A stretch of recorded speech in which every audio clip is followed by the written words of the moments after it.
On our Hawaii trip, my wife's male family best friend kicked down my hotel room door at 2 a.m. screaming, "I want that room." "Now," my wife said, "just do what he wants." So I quietly left, and he slept on the same bed with my wife. So I canceled every payment. The next morning, when they woke up, oh my God, you won't expect what happened. If you've ever felt invisible in your own marriage, you know the sound silence makes. It's not the absence of noise, it's the presence of something darker, something that wraps around your throat like warm water, gentle at first, then suffocating. I should have known something was wrong when Maya insisted on the Hawaii trip. We'd been married for 6 years. 6 years of what I thought was partnership, of late-night conversations and shared dreams, of building something together from nothing. We lived modestly, a 2-bedroom apartment in Portland. My salary from the accounting firm covering most expenses, her freelance graphic design work paying for the extras. We weren't rich, but we were comfortable. Or so I thought. The Hawaii trip came out of nowhere. A Thursday evening in March, the kind of gray, drizzling day that makes Portland feel like it's wrapped in wet newspaper. I came home from work to find Maya at the kitchen table, her laptop open, eyes bright with an excitement I hadn't seen in months. "Daniel," she said, and there was something in her voice, a tremor maybe, or anticipation. "I booked us a trip. Hawaii. 2 weeks. We leave next Friday." I stood in the doorway, briefcase still in hand, trying to process. "Hawaii? Maya? We talked about this. We're saving for the house down payment. That's $15,000 we've scraped together. We can't just—" "It's already booked," she interrupted, that brightness in her eyes sharpening into something else, something that looked almost like defiance. "We need this, Daniel. We need to reconnect. When was the last time we did something spontaneous? Something just for us?" The last spontaneous thing we'd done was grab Thai food on a Tuesday instead of cooking. That had felt rebellious enough. But I loved her. God help me. I loved her with a kind of quiet, steady devotion that didn't need grand gestures to prove itself. So I set down my briefcase, walked to the table, and looked at the screen. Maui. The Grand Wailea Resort, Ocean View Suite. The numbers made my accountant's brain scream, but I swallowed the protest. "Okay," I said. "If you think we need this." She smiled then, but it didn't reach her eyes. "We do. Trust me. Trust me." Those words would echo later, hollow and mocking. But in that moment, I chose to believe them. The first sign should have been the text message. We were at the airport, sitting at our gate, when Maya's phone buzzed. She glanced at it, and her face transformed, softened, brightened, became something I didn't quite recognize. Her fingers flew across the screen, typing a response, and she was smiling that smile again, the one that didn't include me. "Who's that?" I asked, trying to keep my voice casual. "Oh," she didn't look up. "Just Marcus. He's excited for us." Marcus. Marcus Hale. The name alone made my jaw tighten. Marcus was, according to Maya, her family's best friend. They'd grown up together, him and Maya's older brother James, practically brothers themselves, she always said. Marcus had been at our wedding, giving a toast that was just a little too long, just a little too focused on memories that didn't include me. He worked in tech, something vague with startups and venture capital, the kind of job that meant he was either brilliantly successful or elaborately unemployed. I'd met him maybe a dozen times over the years. Each time, he had this way of looking at Maya, not overtly inappropriate, nothing I could point to and say, "There, that's wrong." But there was a familiarity between them that made me feel like a visitor in my own relationship. "Why is Marcus excited about our vacation?" The question came out sharper than I intended. Maya finally looked up, her expression carefully neutral. "Because he knows we've been stressed. He's happy we're taking time for ourselves." The announcement for boarding cut off my response. We gathered our carry-ons and joined the line, and I told myself I was being paranoid. Marcus was just a friend, a childhood friend. That's what Maya always said, and I had no reason not to believe her. No reason, my mind whispered, except the way she lights up when his name appears on her screen. The flight was 5 hours of manufactured calm. Maya read a magazine, occasionally showing me pictures of restaurants we should try or beaches we should visit. I pretended to sleep, my mind churning through bank statements and budgets, trying to figure out how we'd recover from this financial hit. The thing about being an accountant is that you see patterns. Numbers tell stories, and lately, our numbers had been telling one I didn't like. Unexplained charges on Maya's credit card. Nothing huge, just 50 here, 80 there, adding up to hundreds over months. When I'd asked about them, she'd been vague. Coffee with friends. Materials for work. Things she'd forgotten to mention. I'd let it go. That was my mistake. We landed in Maui just as the sun was setting, painting the sky in shades of orange and pink that looked almost artificial, too beautiful to be real. The warm air hit us like a embrace as we walked out of the airport, and despite everything, I felt a flicker of hope. Maybe Maya was right. Maybe we did need this. The resort was exactly the kind of place I never imagined we'd stay. Marble floors, orchids everywhere, staff members who smiled like they genuinely cared about your happiness. Our room was on the 6th floor, ocean view as promised, with a balcony that overlooked the pool, and beyond it, the Pacific stretching to the horizon. "It's perfect," Maya breathed, dropping her bag and walking straight to the balcony. I followed her, standing close enough that our shoulders touched. The breeze carried the salt-sweet smell of the ocean, and below us, I could hear laughter from the pool, the distant sound of Hawaiian music from the restaurant. "It is perfect." I agreed, and meant it. We went to dinner that night at the resort's main restaurant, a place where the menu didn't list prices. Never a good sign for someone who counts pennies for a living. But Maya ordered the mahi-mahi. I got the steak, and we shared a bottle of wine that cost more than our weekly grocery budget. She talked about her work, about a new client who wanted a complete rebrand, about color theory and font psychology. I listened, watching the candlelight play across her face, remembering why I'd fallen in love with her in the first place.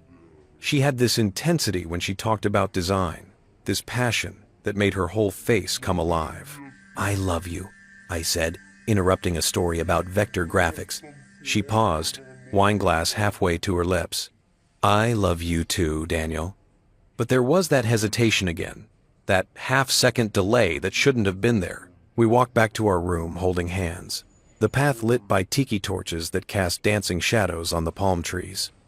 Maya was on her phone, "Just checking something for work," she said, and I told myself to stop being paranoid, to stop looking for problems where there weren't any. In the room, we made love, with a desperation that felt more like goodbye than reunion. She fell asleep quickly afterward, her breathing deep and even, while I lay awake, staring at the ceiling and listening to the ocean. The clock on the nightstand glowed green, 11:47 p.m. I didn't know, couldn't have known, that in 2 hours and 13 minutes, my entire world would shatter. The first sound was a crash. I jolted awake, disoriented, my heart already racing. The room was dark except for the pale moonlight coming through the balcony doors. Maya stirred beside me, mumbling something incoherent. Then came the pounding. Not knocking pounding. Fists on wood, brutal and insistent. "What the hell?" I threw off the covers, stumbling toward the door. "Open up!" A male voice, muffled but angry. "I know you're in there." I looked through the peephole, and my stomach dropped. Marcus Hale stood in the hallway, wearing jeans and a rumpled t-shirt, his face red and twisted with something that looked like rage or entitlement, or both. "Daniel?" Maya was awake now, sitting up in bed. Even in the darkness, I could see the panic on her face. Not confusion, not surprise, panic. "It's Marcus," I said, and my voice sounded strange even to my own ears. Flat, distant. The pounding intensified. "Maya, I know you're in there! Open this fucking door!" I looked at my wife. "What is he doing here?" She opened her mouth, closed it, opened it again. Daniel, I can explain. Before she could finish, before I could process what was happening, the door exploded inward. Not opened, not unlocked, exploded. Marcus had kicked it, actually kicked it with enough force that the lock mechanism gave way and the door slammed against the interior wall. He stood in the doorway, chest heaving, eyes wild, and for a moment, just a moment, I thought I was dreaming. This couldn't be real. This couldn't be happening. "I want this room," Marcus said, his voice cold and clear now, cutting through my shock. Now, I stared at him. "What?" "You heard me." He stepped into the room, and I could smell alcohol on him, sour and aggressive. "This room, it's mine." "Marcus, you can't just—" I started, but he cut me off. "Can't I? Watch me, Maya." He looked past me, and his face softened. "Tell him." I turned. Maya was still in bed, the sheet pulled up to her chin, and she was crying, silent tears streaming down her face, and she wouldn't meet my eyes. "Maya," I said, and I hated how my voice broke on her name. "What is going on?" "Daniel." She finally looked at me, and what I saw in her eyes killed something in me. Guilt, fear, and underneath it all, resignation. Just do what he wants. Please. Don't make this harder than it has to be." The words hit me like a physical blow. "Don't make this harder. You want me to leave?" I couldn't believe I was saying the words. "Our room? In the middle of the night?" Because I couldn't even finish the sentence. "Please, Daniel." Her voice was barely a whisper. "Just for tonight. We'll figure this out in the morning. Just go." Marcus was smirking now, and I wanted to hit him. God help me. I wanted to break his nose, watch the blood flow, make him hurt the way I was hurting. But I'm not a violent man. I've never been a fighter. So instead, I looked at my wife, this woman I'd built a life with, this woman I'd trusted with everything, and I saw a stranger. "Fine," I said. I grabbed my phone from the nightstand, shoved my feet into my shoes, took my wallet from the dresser, didn't pack anything else, didn't look back. As I walked past Marcus, he clapped me on the shoulder. "Thanks, buddy. I knew you'd be reasonable." I shrugged off his hand and kept walking. The door broken, useless, hung at an angle behind me. I heard it close, heard the scrape of furniture being pushed against it from the inside, heard Maya's voice, low and urgent, saying something I couldn't make out. Then, silence. I stood in the hallway of the Grand Wailea Resort at 2:13 a.m., wearing nothing but boxer shorts and a t-shirt, holding my phone and wallet, and I realized I was shaking. Not from cold, from rage. The kind of rage that burns clean and cold, that clarifies instead of clouding, that turns soft men into something harder. I walked to the elevator, descended to the lobby, and found a quiet corner with a leather armchair that faced the windows. Outside, the ocean was invisible in the darkness, but I could hear it, the endless rhythm of waves against shore, indifferent to human drama. I opened my phone, and I started making calls. There's a particular quality to darkness before dawn. It's not the same as midnight darkness, heavy and complete. Pre-dawn darkness is thinner, anticipatory, like the world is holding its breath before exhaling into light. I sat in that leather armchair in the Grand Wailea lobby, watching that darkness slowly leak away, and I made the kind of decisions that would either save my life or destroy what was left of it. The first call was to my bank. "First National Fraud Department. This is Kevin speaking. How can I help you?" The voice was cheerful, professionally sympathetic, completely unprepared for what I was about to say. "My name is Daniel Chen. Account number 4782916328847. I need to report fraudulent charges and freeze all joint accounts immediately." There was a pause, the sound of typing. "Mr. Chen, I'm showing your account is joint with Maya Chen, my wife." "Yes. And you're reporting fraud?" I looked out at the ocean, now barely visible as a line of darker gray against lighter gray. "I'm reporting that I did not authorize the charges for this Hawaii trip. The resort booking, the flights, none of it. I want those transactions disputed and all joint accounts frozen as of this moment." More typing. A longer pause. Sir, I see these charges were made from an authorized device linked to your wife's profile. Disputing them might be complicated. I don't care how complicated it is. My voice was calm, eerily calm. Do it anyway. And while you're at it, I want to know every charge made from any joint account in the last 6 months. Email me a complete statement. That could take some time to compile. I have time. I checked my phone. 3:47 a.m. I have all the time in the world. By the time I hung up, the bank representative had flagged the Hawaii charges as disputed, frozen our joint checking and savings accounts, and promised a full audit by end of business day. Our joint credit cards, 3 of them, would be canceled and reissued in my name only within 72 hours. The second call was to American Express. The third was to Chase. The fourth was to the resort billing department. I understand you're upset, Mr. Chen, the night manager said, his voice professionally soothing in that way that service industry workers perfect over years of dealing with difficult guests. But the room was booked and paid for under your wife's name. The credit card authorization went through. I'm not sure what we can do at this hour. The credit card that was used has been reported as fraudulent. I interrupted. The charge is being disputed. Which means, as of right now, you have a guest in room 614 who hasn't actually paid for their accommodation. Silence. Then, I'll need to speak with my manager. You do that. And while you're at it, check who else is registered to that room. Because I guarantee you'll find that Marcus Hale isn't on the booking, which means he broke into a room that wasn't his, damaged hotel property, the door, specifically, and is currently trespassing. The night manager's voice had lost some of its smoothness. Sir, if there's been a domestic incident, there's been a fraud incident? I corrected. And a property damage incident. And possibly a trespassing incident. But you're right. I should probably talk to hotel security about that. I hung up and immediately dialed security. The beautiful thing about being an accountant is that you understand systems.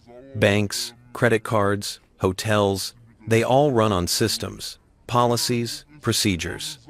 And every system has pressure points, places where the right amount of force applied at the right angle can make the whole structure shift.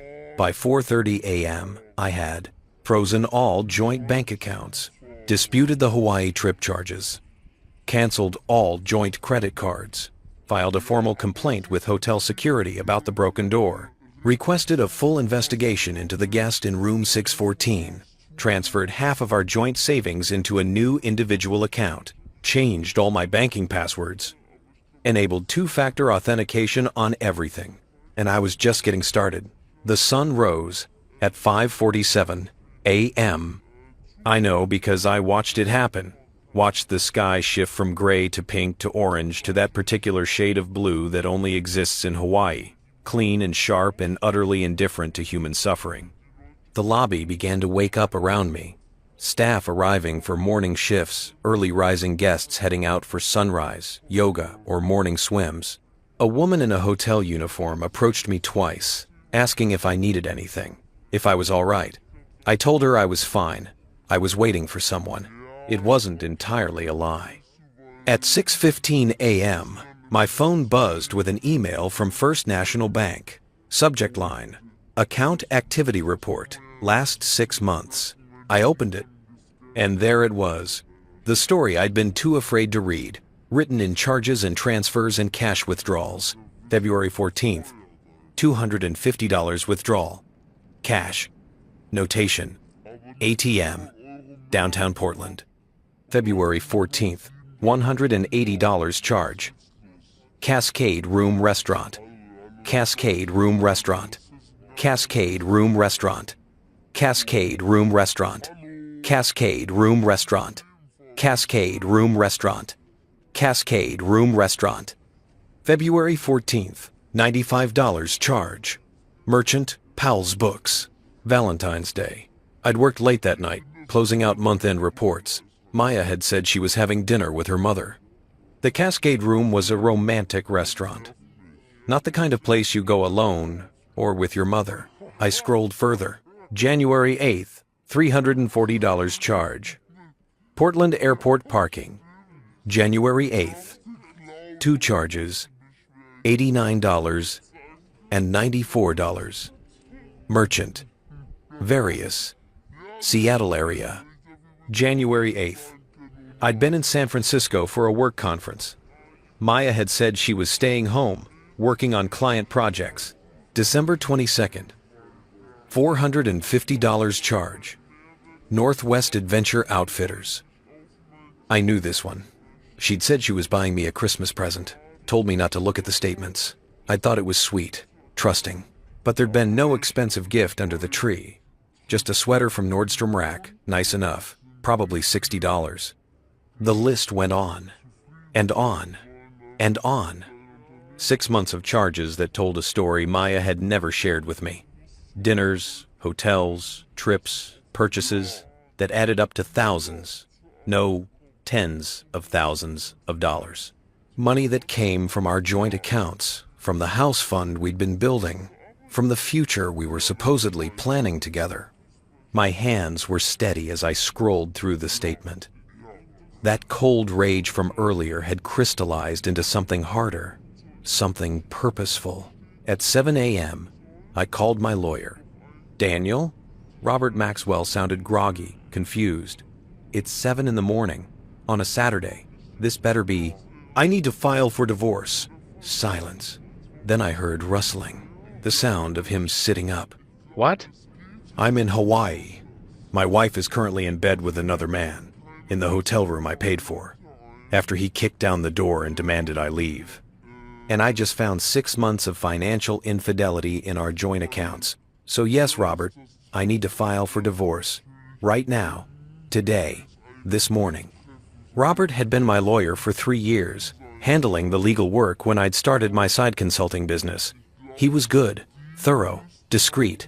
Daniel, he said carefully, I need you to take a breath and tell me exactly what happened.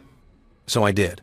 All of it. The trip, the text messages, the 2 a.m. door kicking, Maya's just do what he wants. The broken door, the charges, everything.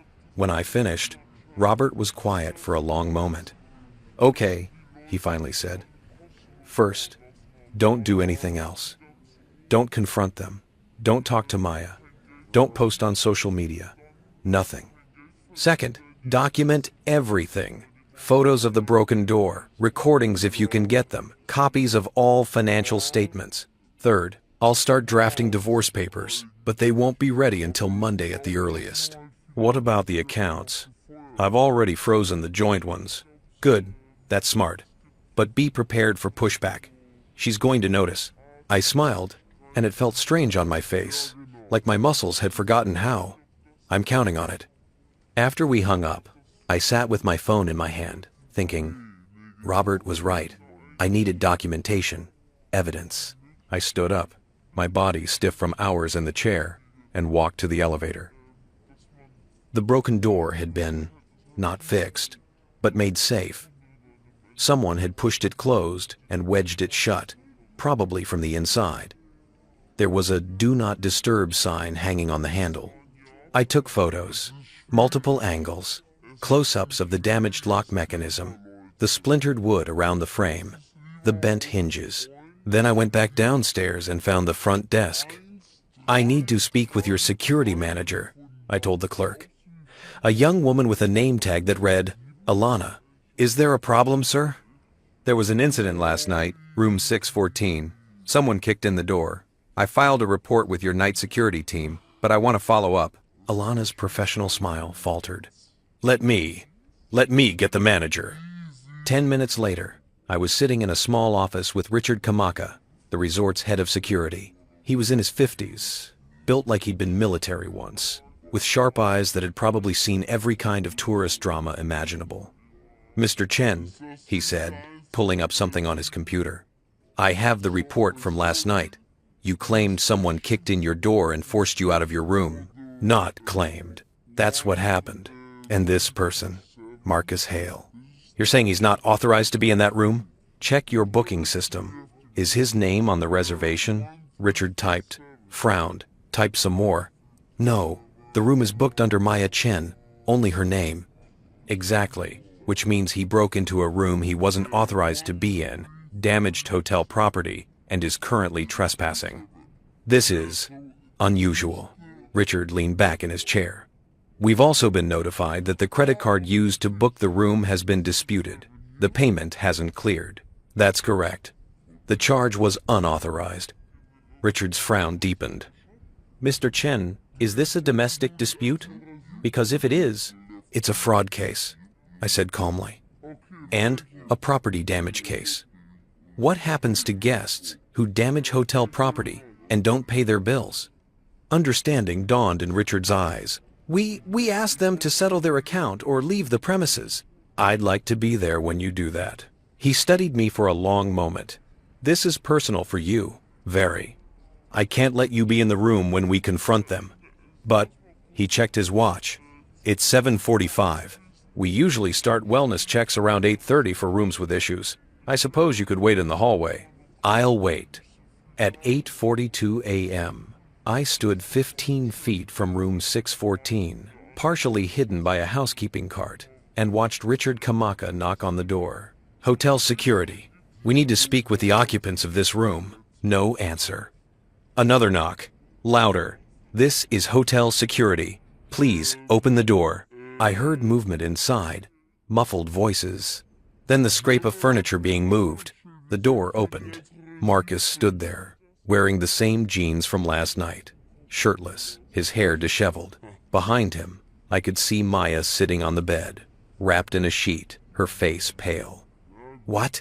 Marcus's voice was irritated, entitled, We're trying to sleep.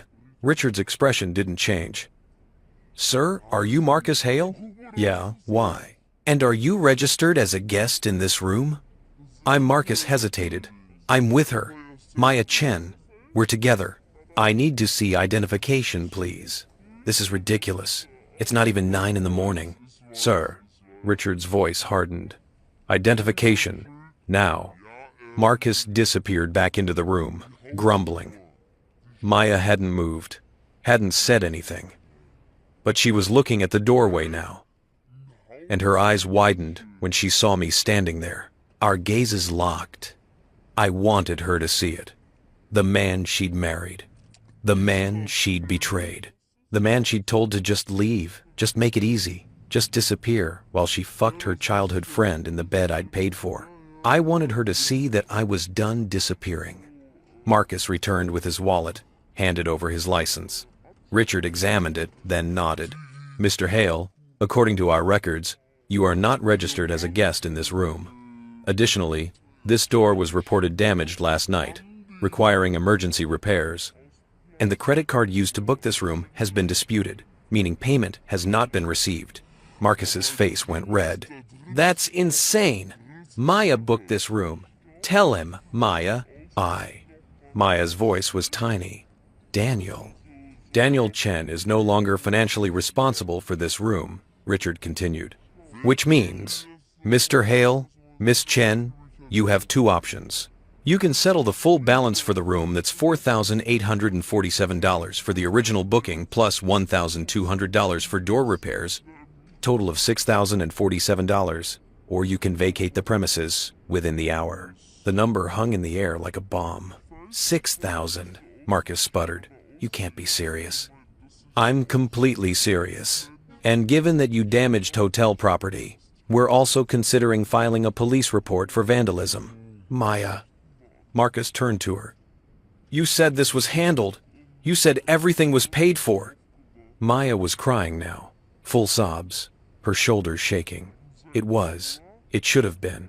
Daniel must have. He canceled. Yes, I said, stepping forward, letting them both see me fully. I canceled everything. Marcus's eyes went wide, then narrow, then filled with that same rage from last night. You son of a... Careful, Richard warned. Mr. Hale, you're already in significant trouble. I wouldn't recommend making it worse. Do you have the money? I asked, my voice conversational. $6,000? Because I'm guessing you don't. And I'm guessing Maya doesn't either, since she's been spending our joint accounts for months, and those are all frozen now. The color drained from Marcus's face. So here's what's going to happen, I continued. You're going to pack your things, both of you. You're going to leave this hotel within the hour, or security will escort you out, and then you're going to figure out how you're getting back to Portland. Because the return flights, those are canceled too. Those were on my credit card. Daniel, Maya started, but I held up a hand. No, you don't get to talk now. You had your chance to talk last night. You chose just do what he wants instead. So now we're doing what I want. I turned to Richard. Can I get my belongings from this room? Of course, Mr. Chen. I walked past Marcus, who looked like he wanted to hit me, but was smart enough not to try, with security present, and into the room. It smelled like them. Like sex, and sweat, and betrayal. My suitcase was exactly where I'd left it, untouched in the corner. I grabbed it, grabbed my toiletries from the bathroom, took one last look at Maya sitting on that bed, crying. I loved you, I said quietly. I would have done anything for you. I hope he was worth it. Then I walked out. In the hallway, Richard was explaining the checkout process to Marcus, who was arguing, threatening, demanding to speak to a manager. Maya had finally found her voice and was on her phone, probably calling her mother, her brother, someone who might bail them out. I didn't care. I took the elevator down, walked to the front desk, and asked Alana if they had any rooms available. We have a deluxe ocean view suite, she said, checking her computer. It's $850 a night, but it has a private balcony, jacuzzi tub. I'll take it for the next 12 days. Her eyes widened slightly. That would be quite expensive, Mr. Chen. I just freed up about $40,000 in disputed charges, I said. I think I can manage. She smiled a real smile this time, not the professional one, and started the booking process. By 9:30 a.m., I was in my new room. 7th floor, corner suite, view of the ocean and the mountains. Space enough for 3 of my old room. I stood on the balcony, phone in hand, and I started making more calls. Maya's mother, Maya's brother, her best friend from college, my parents, my sister. Each conversation was brief, factual, unemotional. This is what happened. This is what I'm doing. This is where we are now. By noon, I'd contacted everyone who mattered. And at 12:47 p.m., I watched from my balcony as Marcus and Maya were escorted out of the hotel by security, their luggage hastily packed, their faces masks of shock and humiliation. They stood on the circular driveway, under the bright Hawaiian sun, looking lost and small and utterly unprepared for the reality they'd created. I raised my glass of pineapple juice. I'd ordered room service, an obscene amount of food I didn't need but wanted anyway, and a silent toast. To truth, I thought. To receipts. To the beautiful, terrible clarity of consequences. Then I went inside, closed the balcony doors, and started planning the rest of my revenge. Because this was just the beginning. There's a particular intimacy to financial records. They tell stories that people think they're keeping secret, reveal truths that mouths won't speak. Every swipe of a card, every ATM withdrawal, every online transfer, they're all confessions, written in numbers instead of words. I spent the afternoon of my first full day of freedom doing what I do best, following the money. The room service cart sat nearby, remnants of my lunch macadamia, nut-crusted mahi-mahi, truffle fries, a slice of haupia cream pie I'd barely touched, while I sat cross-legged on the king-size bed with my laptop, 3 separate tablets, and a legal pad covered in notes. The view from my window was spectacular, all turquoise water and palm trees swaying in the breeze. But I wasn't looking at it. I was looking at 6 months of lies, itemized and time-stamped. The email from First National had been just the beginning. I'd requested statements from all our accounts, checking, savings, credit cards, even the investment account we'd opened 2 years ago for future children. That one hurt to look at. We'd been putting away $200 a month, building something for people who would never exist. But I'm good at compartmentalizing. It's what makes me a good accountant. So I pushed the emotion aside and focused on the data. By 2 p.m., I had created a spreadsheet. Column A, date. Column B, amount. Column C, merchant, description. Column D, location. Column E, my location that day. cross-referenced with my work calendar and travel records. Column F, Maya's stated explanation when she'd given one. Column G, actual explanation, what I could prove or reasonably infer. Column H, evidence, receipts. The spreadsheet grew and grew and grew. November 3rd. Amount, $485. Merchant Skamania Lodge. Location, Stevenson, WA, 45 minutes from Portland. My location, Portland, worked from home that day. Maya's explanation, shopping day with college friends. Actual explanation, weekend getaway with Marcus.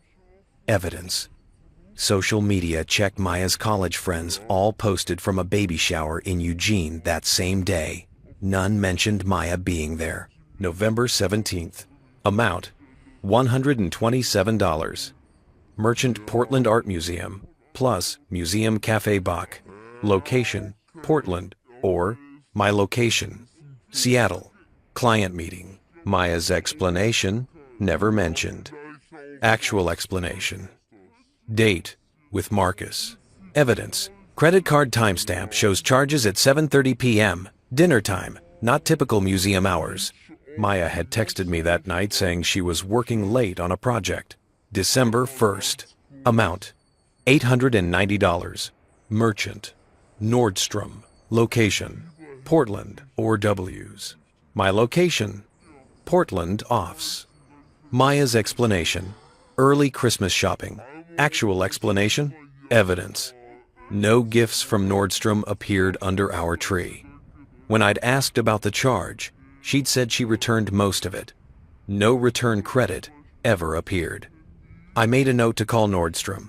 If she'd bought something with our joint card, I had a right to know what. December 15th. Amount, $340. Merchant, Vintage PDX. Instagram shop. Location, online. My location, Portland. Maya's explanation, client work expenses. Actual explanation, evidence. Maya's client work had never required $340 in vintage items before.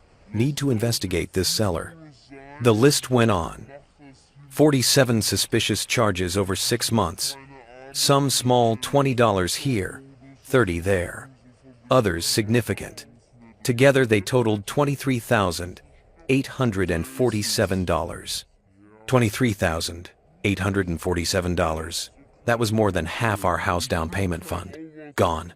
Spent on a relationship I didn't know existed, on a life Maya was living in the margins of our marriage. I sat back, staring at the number. My hands were shaking again, but not from rage this time. From something else.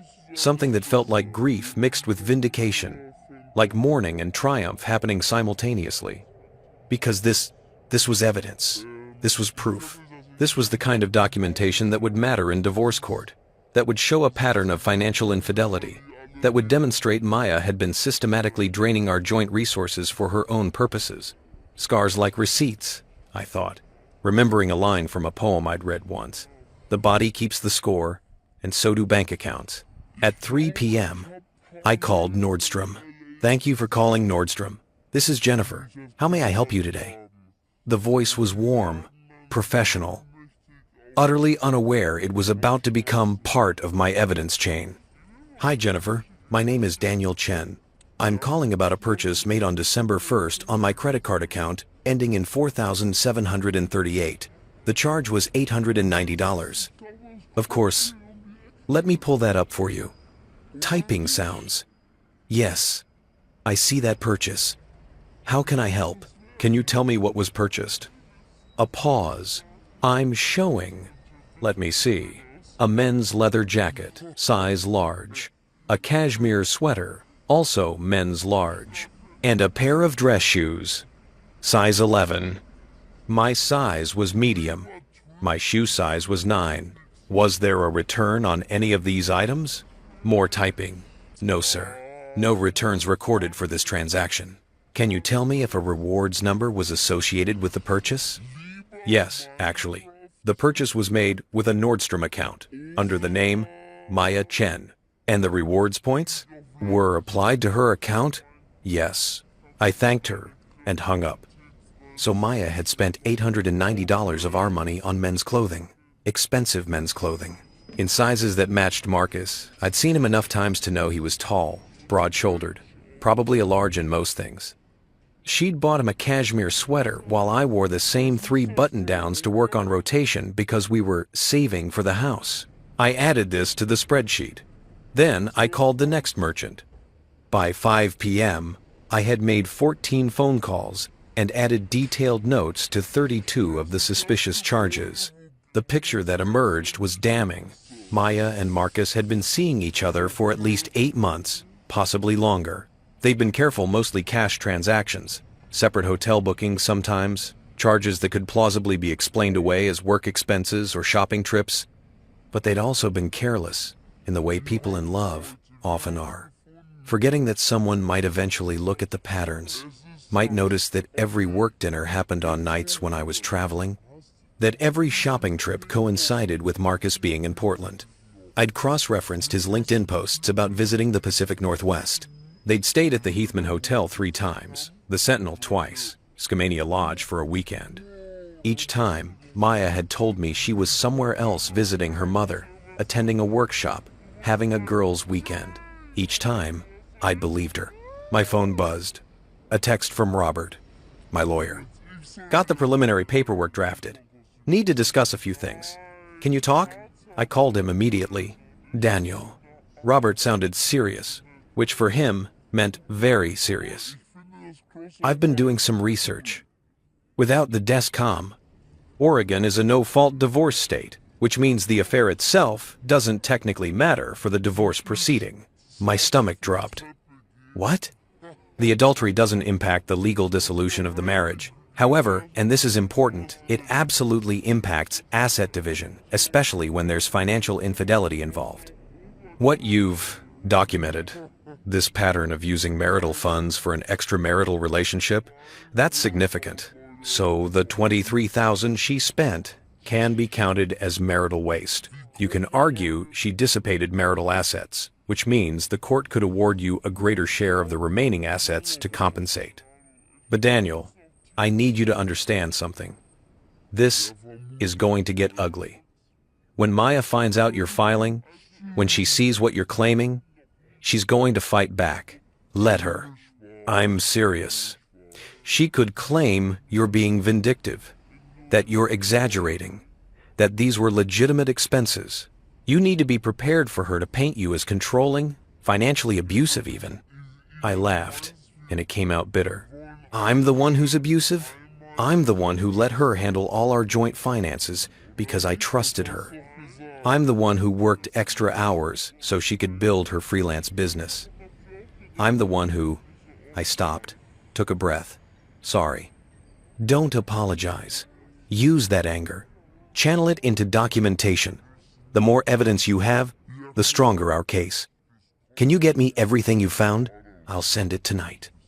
After we hung up, I spent another hour organizing the spreadsheet, color-coding categories, adding hyperlinks to saved receipts, and email confirmations.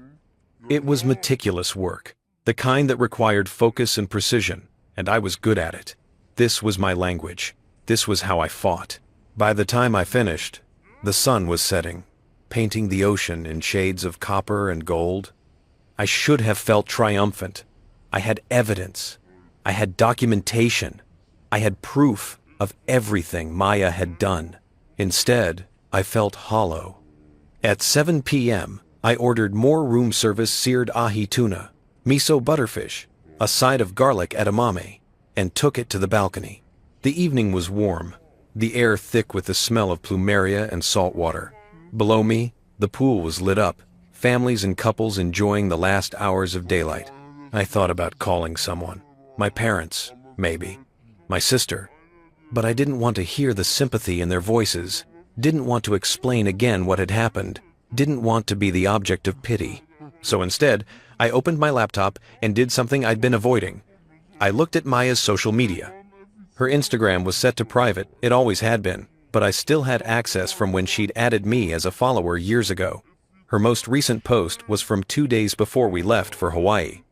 A photo of a sunset taken from our apartment balcony with the caption, "Sometimes you need to remember that beautiful things exist." The comments were full of heart emojis and encouragement from her friends. "So pretty. You deserve all the beauty." Manifestation vibes.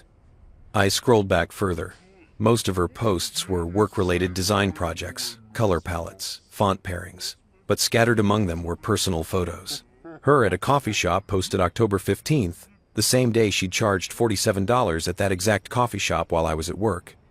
Her at Powell's bookstore February 14th, Valentine's Day, the day she'd said she was with her mother. Her at the Portland Japanese Garden March 3rd, a Saturday I'd spent doing taxes while she'd said she was having brunch with college friends. And in several of the photos, if you looked carefully at the reflections in windows or the shadows on the ground, you could see hints of someone else, a male silhouette, a hand at the edge of the frame. Marcus, always just out of sight, always lurking in the margins of the life she showed the world. I took screenshots of everything. Then I moved to Facebook, which Maya used less frequently but still maintained. Her relationship status still said, "Married to Daniel Chen." That felt like a sick joke. Her recent activity showed she'd joined a new group, Portland Adventure Seekers. I clicked on it. The group was full of posts about hiking trips, camping excursions, weekend getaways. And there, 3 weeks ago, was a photo posted by someone named Brad Henderson. It showed a group of about 15 people on a hiking trail, mountains in the background, everyone smiling and muddy and happy. Maya was in the photo. So was Marcus. They were standing next to each other, not touching, but close, too close. The caption read, "Great hike with great people. Thanks to Marcus for organizing." Marcus had organized the hike. Of course he had. I checked the date, March 9th.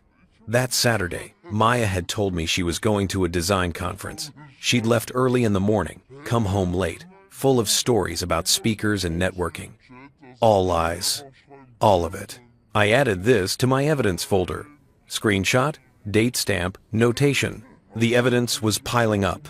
A mountain of proof that my marriage had been a fiction for months, maybe longer. At 9:30 p.m., my phone rang. Unknown number. I almost didn't answer. But something made me press accept. Daniel, Maya's voice. Small, trembling, desperate. I said nothing. "Daniel, please. I know you're angry, but we need to talk. This is insane. You can't freeze all our accounts and leave us stranded here. We don't have any money. We can't even get a hotel room. And whose fault is that? Please." She was crying now. "Please, I know I messed up. I know I hurt you, but this is too far. Marcus and I are sleeping in his rental car. We can't afford to change our flights. We're stuck here for 2 weeks with nothing."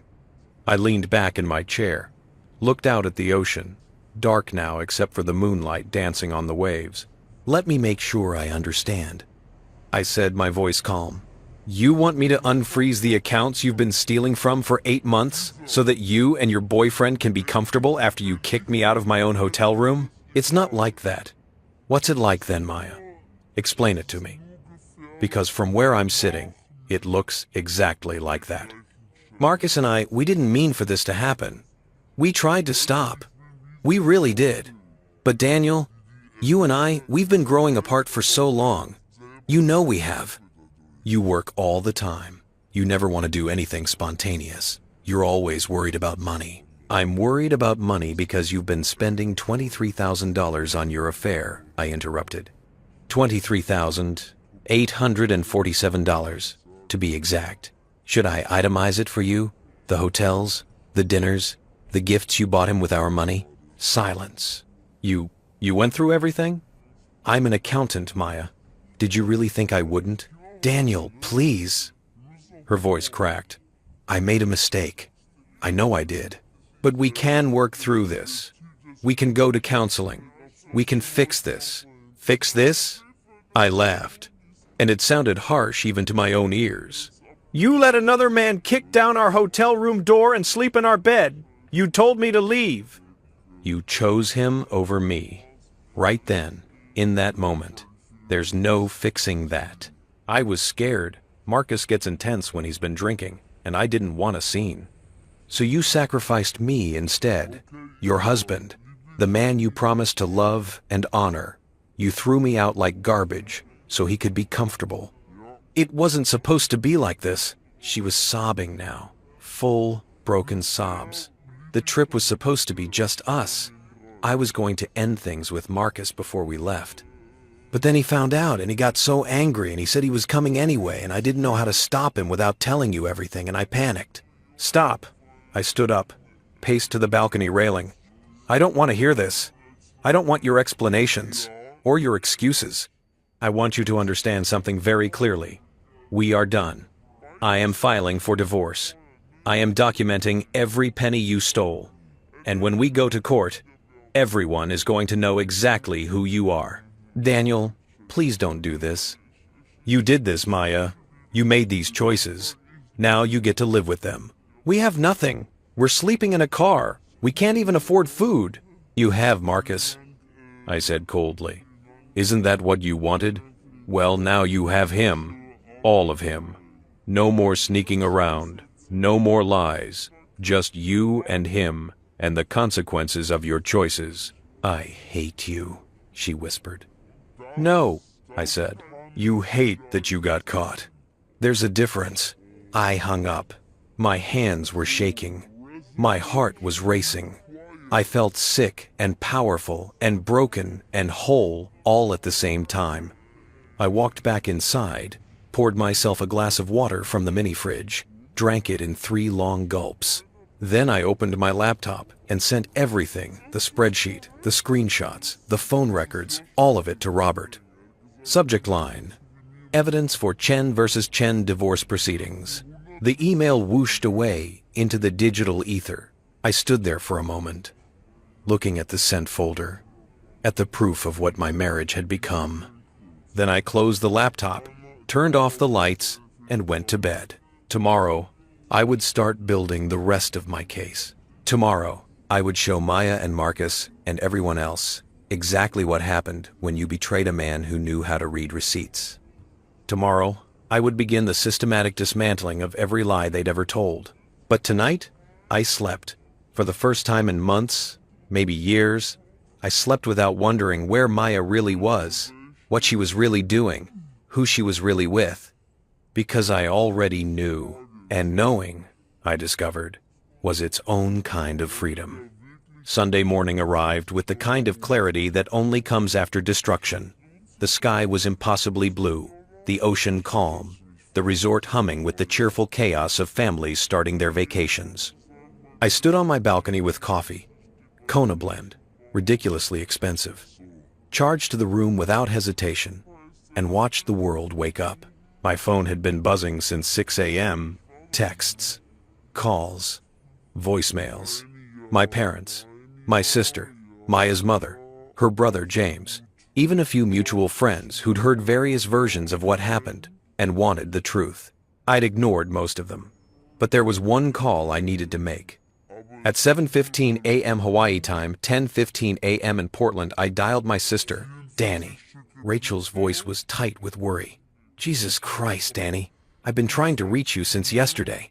Mom called me in hysterics. She said Maya's mom called her, saying you abandoned Maya in Hawaii and froze all her money. That's not what happened.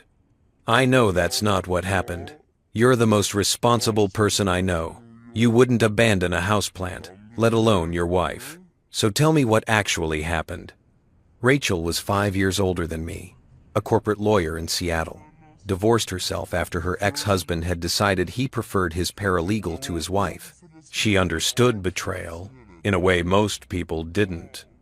So I told her everything. The 2 a.m. door kicking, the just do what he wants, the broken door, the sleeping arrangements, the financial records, all of it. When I finished, there was a long silence.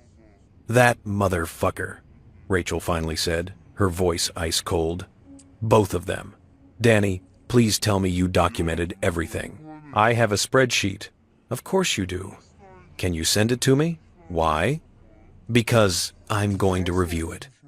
I know Oregon divorce law inside and out, dealt with enough of it during my own disaster. And because I want to make absolutely sure that when this goes to court, Maya doesn't have a leg to stand on. Something in my chest loosened. You believe me. Why wouldn't I believe you? Danny, you're the guy who feels guilty when you take 2 free samples at Costco. The idea that you'd freeze accounts out of spite or vindictiveness is laughable. If you did it, you had a damn good reason. I sent her the spreadsheet right then, all 47 charges highlighted and annotated. Holy shit, she breathed, clearly opening it on her end. Danny, this is damning. Heathman Hotel? 3 separate occasions? Nordstrom men's clothing? This isn't just an affair. This is systematic financial fraud. That's what Robert said. Robert Maxwell. He's good. But Danny, I want to help too. Let me review everything from a legal perspective. I'll coordinate with Robert. We'll build you a case so airtight she won't know what hit her. Rachel, don't. You're my baby brother. Someone hurt you. So now I'm going to help you destroy them, legally and thoroughly. That's what family does. After we hung up, I felt something I hadn't felt since Thursday night. Supported. Protected. Like I wasn't fighting this battle alone. The second call came at 8:30 a.m., Maya's brother James. I almost didn't answer. James and Marcus had been best friends since childhood. If anyone would take Maya's side, it would be him. But I answered anyway. Daniel. James's voice was strained. I need you to tell me this isn't true. Maya called my mom last night, crying, saying you left her and Marcus stranded in Hawaii without money, that you're being vindictive and cruel. And, did she tell your mom why I left? Silence. Did she mention that Marcus kicked down our hotel room door at 2 a.m. and demanded I give him the room? Did she mention that she told me to just do what he wants? Did she mention that I found 8 months of charges showing she's been having an affair with your best friend? More silence. Then, she said it wasn't like that. What did she say it was like? James exhaled slowly. She said Marcus showed up drunk, unexpected, that he was upset about some business deal and wasn't thinking straight. That she asked you to leave just to defuse the situation, and you overreacted. I laughed, bitter and sharp. Is that the story she's telling? That's what she told my mother. But Daniel, I know my sister, and I know when she's lying. A pause. I also know Marcus. And I know what he's like when he wants something. What does that mean? It means, James sighed. Look, Marcus and I have been friends since we were 12, but he's always been entitled, spoiled. His parents gave him everything, and he grew up thinking the world owed him. In high school, he dated this girl, Sarah Chen, no relation, and when she broke up with him, he made her life hell, called her constantly, showed up at her house, turned all our friends against her. Why are you telling me this? Because I'm not blind, Daniel. I've seen the way he looks at Maya. I've seen the way she acts around him. And I've wondered. He trailed off. Wondered what? If something was going on. But Maya's my sister, and you seemed happy, and I told myself I was imagining things. But now, he stopped. Can you send me proof of the affair? Why? Because if this is real, if Maya actually did this to you, then I'm not taking her side. Family or not, what she did is unforgivable. But I need to see the evidence. I sent him a condensed version of the spreadsheet, 10 of the most damning charges, with dates and amounts and locations. 3 minutes later, my phone rang again. That son of a bitch! James's voice was shaking with rage. November 3rd, Skamania Lodge. I remember that weekend. Maya told us she was going to Seattle for a design conference. My mom even gave her money for registration fees. She wasn't in Seattle. No. She was 45 minutes away, fucking my best friend in a hotel room paid for with your money. He was quiet for a moment. Daniel, I am so sorry. I'm sorry I didn't see it. I'm sorry I didn't protect you. And I'm sorry my sister is a lying, cheating James. I'm on your side. Whatever you need. Character, witness, testimony, evidence, gathering. Whatever, you have me. Your family is going to hate you for this. My family protected a cheater. Yeah, they probably will hate me, but I'll survive. Will you let me help? Yes. After that call, something shifted. I wasn't just a betrayed husband anymore. I was someone with allies, people who saw the truth and chose to stand with me. At 10 a.m., I received an email from Robert Maxwell with the subject line, "You need to see this." I opened it. "Daniel, I did some digging into Marcus Hale. Thought you should know what you're dealing with." Marcus Hale, age 34, works in tech venture capital, but has no verifiable employment history beyond a series of failed startups. His LinkedIn claims he's a founding partner at 3 different companies, but public records show all 3 dissolved within 2 years. More interesting, he filed for bankruptcy in 2019. He's currently being sued by 2 former business partners for fraud, and he has a restraining order filed against him from 2021 by an ex-girlfriend named Jennifer Morrison. I'm attaching the court documents. This guy is not just an affair partner. He's a con artist with a pattern of manipulation and financial exploitation. Thought you should know what your wife chose over you. Robert. I opened the attachments. The restraining order made for ugly reading. Jennifer Morrison had accused Marcus of emotional manipulation, financial exploitation. He'd convinced her to invest $50,000 in a startup that never existed. Harassment after she broke up with him. Threatening behavior toward her family members. The court had granted the restraining order. Marcus was prohibited from contacting Jennifer or coming within 500 feet of her residence. The bankruptcy filing showed debts totaling $247,000. Credit cards, personal loans, unpaid rent, legal fees. The lawsuits from business partners alleged that Marcus had diverted company funds for personal use, falsified financial records, and deliberately sabotaged the businesses to cover his tracks. I sat back, staring at the screen. Maya hadn't just cheated on me with a family friend. She'd cheated on me with a con artist, a manipulator, someone with a documented history of exploiting women financially and emotionally. Had she known? Was she a victim too? Or a willing participant? Then I remembered the Nordstrom charges, the hotels, the careful scheduling of their meetings to avoid detection, the way she'd lied so smoothly, so completely. No, she wasn't a victim. She was a collaborator. I forwarded the documents to Rachel with a simple message. The plot thickens. Her response came within minutes. Holy shit. Danny, this changes everything. If we can prove Maya knew about his history, we can argue she was actively putting marital assets at risk by associating with him. This is beyond affair evidence. This is proof of financial recklessness. At noon, I received a call from an unknown local number. Mr. Chen, this is Detective Lisa Tanaka, Maui Police Department. I understand you filed a report about a door being damaged at the Grand Wailea Resort? I sat up straighter. Yes, Marcus Hale kicked down the door to room 614 around 2 a.m. Saturday morning. And you witnessed this? I was in the room when it happened. Hotel security has documentation. There should be camera footage in the hallway. We've obtained the footage. Mr. Chen, I'm calling because we're considering filing charges against Mr. Hale for criminal property damage and potentially trespassing. But we need your formal statement. Would you be willing to come to the station? Absolutely. How's 2 p.m. today?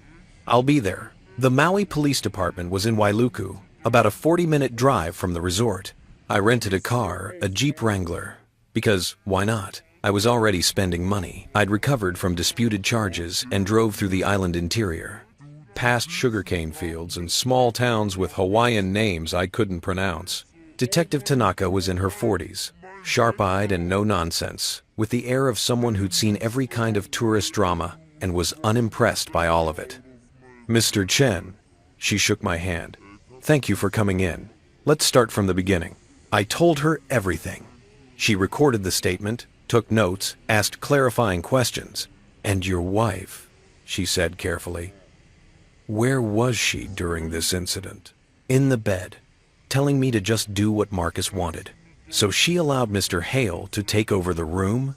Yes. And you're saying she's been having an affair with him? I'm saying I have 8 months of financial records proving they've been seeing each other. Yes. Detective Tanaka made another note. Mr. Chen, I need to be honest with you. This is complicated. Normally, in a case like this, we'd look at it as a domestic dispute. Husband, wife, friend, it's messy. But the property damage is clear. We have footage of Mr. Hale kicking down the door. That's criminal destruction of property. Are you going to file charges? That depends on whether the hotel wants to press charges. But either way, we're building a case file. If this goes to civil court, your divorce proceedings, for instance, this report will be part of the official record. That's all I need. She studied me. You're very calm about all this. I'm an accountant. I deal in facts and documentation. Emotion doesn't help. No. She agreed. But it's human. You're allowed to be angry. I am angry, I said quietly. I'm furious. But I'm also patient, and I'm thorough.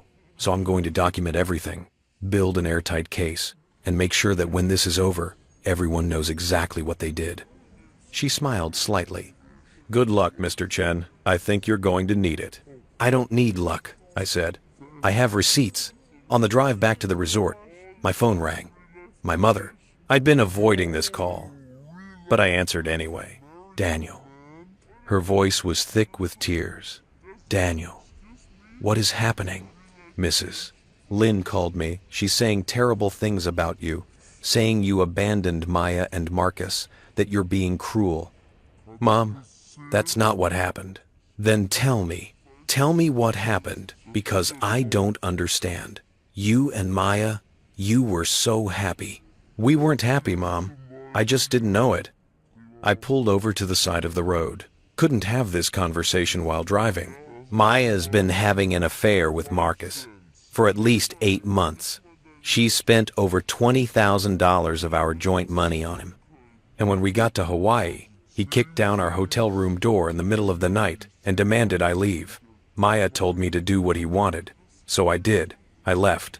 And then I canceled all the payments for the trip because I'm not paying for my wife's affair vacation.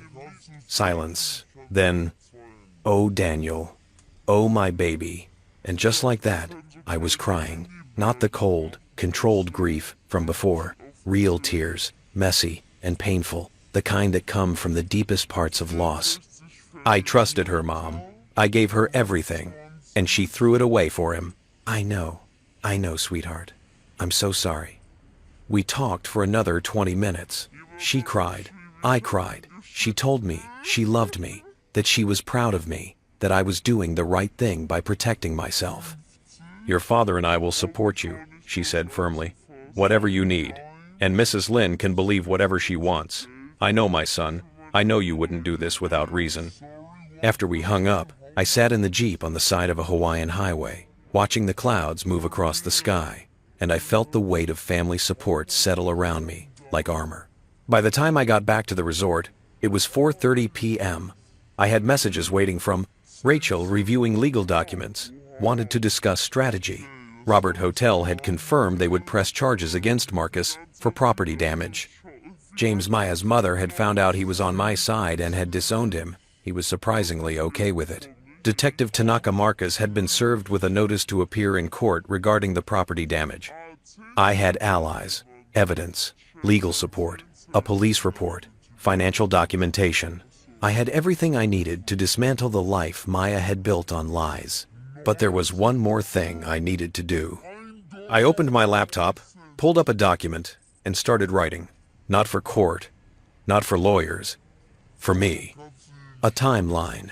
Every lie Maya had told, cross-referenced with evidence. Every moment I'd trusted her, and she'd betrayed that trust. Every choice that had led us here. I wrote for 3 hours, barely pausing, watching the sun set over the ocean while I documented the death of my marriage in meticulous detail. When I finished, I had a 17-page document that told the complete story of Maya and Marcus's affair, not the emotional story, but the factual one. Dates, times, locations, amounts, evidence. It was comprehensive, damning, irrefutable. I titled it, The Truth About Maya Chen. Then I saved it, backed it up in 3 different locations, and sent copies to Rachel, Robert, and James. My phone rang almost immediately. Rachel, Danny, this is incredible. This is the most thorough documentation of infidelity I've ever seen. I'm good at my job. You're better than good. With this, with the police report, with Marcus's history, Danny, we can't lose. There's no way Maya walks away from this without consequences. Good. Are you okay? Really okay? I looked out at the ocean, dark now, stars beginning to appear above it. No, I said honestly. I'm not okay. I'm heartbroken and angry and betrayed, but I'm also free. For the first time in months, maybe years, I know the truth. And the truth, as much as it hurts, is better than the lie I was living. You're stronger than you think. I'm learning. After we hung up, I ordered room service again. I was getting used to the luxury, the ease of having someone bring me food I didn't have to cook in a space that was mine alone, and took it to the balcony. The night was warm, the air full of flowers and salt and possibility. Tomorrow, I'd start the next phase. But tonight, I'd rest in the knowledge that I wasn't alone in this fight. I had allies, I had evidence, I had truth on my side. And that, I was discovering, was more powerful than any lie Maya could tell. Monday morning started with a phone call I didn't expect. Mr. Chen, this is Amanda Reeves from the Grand Wailea Resort Management. I'm calling regarding the incident in room 614. I was on the balcony, watching the sunrise paint the ocean in shades of rose gold, coffee in hand. The call jolted me back to reality. Yes? I wanted to inform you that we've completed our investigation into the property damage. Mr. Marcus Hale has been permanently banned from all properties in our hotel chain. Additionally, we're pursuing full restitution for the damaged door and frame, approximately $1,800. He's banned, effective immediately. His information has been flagged in our system. If he attempts to book any room at any of our properties worldwide, the reservation will be automatically canceled. She paused. Mr. Chen, I also wanted to apologize.